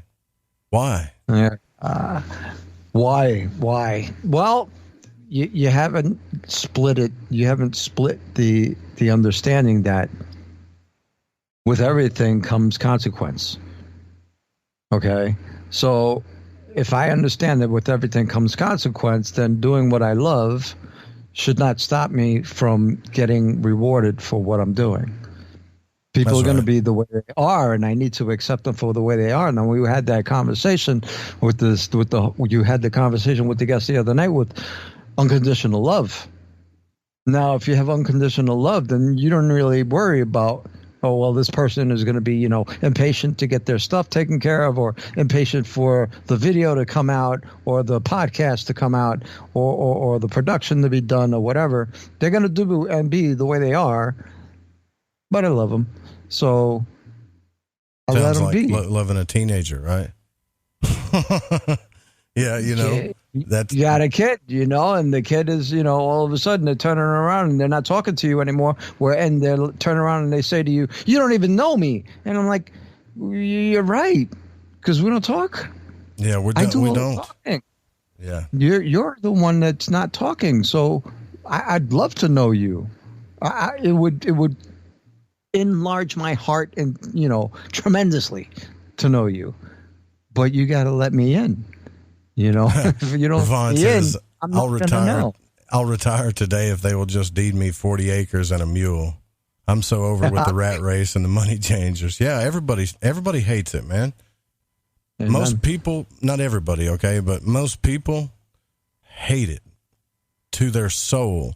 Everybody I've talked to, especially people working desk jobs and stuff, most of them, I'm not saying everybody, but most of them, they don't just say, oh man, my job sucks. They tell me, they use words like soul crushing. Mm-hmm. And it is. Right. Because they feel bigger, they feel another calling. And so if you learn esoteric principles about balance and you say, well, I've got all these bills, I've got all these finances and all this stuff I've got to pay for, but I want to do this. Well, you have to ask yourself, are you willing to balance it out? Are you willing to sacrifice your comfort? Because if you're not, you may not make it. You got to play the balance game. I sold everything I had to do this stuff, and now I'm in a half of a garage here. And I had a lot of toys and a nice home. Well, here's the thing, too. What was going to happen. With this credit system that everybody's totally on board with, you got to understand, you have stuff, but doesn't the stuff really have you? Oh, yeah, it does. So there you go. Let's start a fight club. You're basically owned because you owe. Stop owing. I feel like we're about to start a fight club, Dan. we got to go. Yeah, I know. Before we might do that tomorrow night. We'll just start a fight club. No. Yeah, but our guest tomorrow night, that's going to be a cool show, right? Because we're going to be talking about decoding symbolism and stuff like that with Corey Daniel. Thank you, Dan, for coming on the last part of the show. It's fun to recap, too, and talk about this stuff. And maybe, once we get our minds together and learn how to accept or reject thoughts and we tell ourselves what's true and what's not, then maybe we can start learning how to balance our energies or vice versa and start actually doing what we want to do, Just maybe. Maybe. It's not a promise. But don't forget, too, that this show is produced by The Fringe FM, well, me, and then please don't copy the show without written permission, especially on YouTube. Main music was by Chronox, Guitar Man by Bundy. Special shout out to Maria Wheatley for coming on tonight, my man Dan Lopez, Pacho, Don, Lady Ann, Dennis Amandala, Eric Markham, Program Director Jeremy Scott.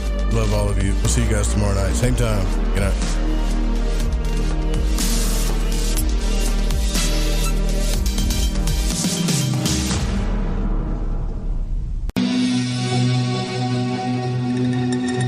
The views and opinions expressed on this program do not necessarily reflect those of the Fringe FM, KTLK Digital Broadcasting, its sponsors, affiliates, or staff. Listener discretion is advised.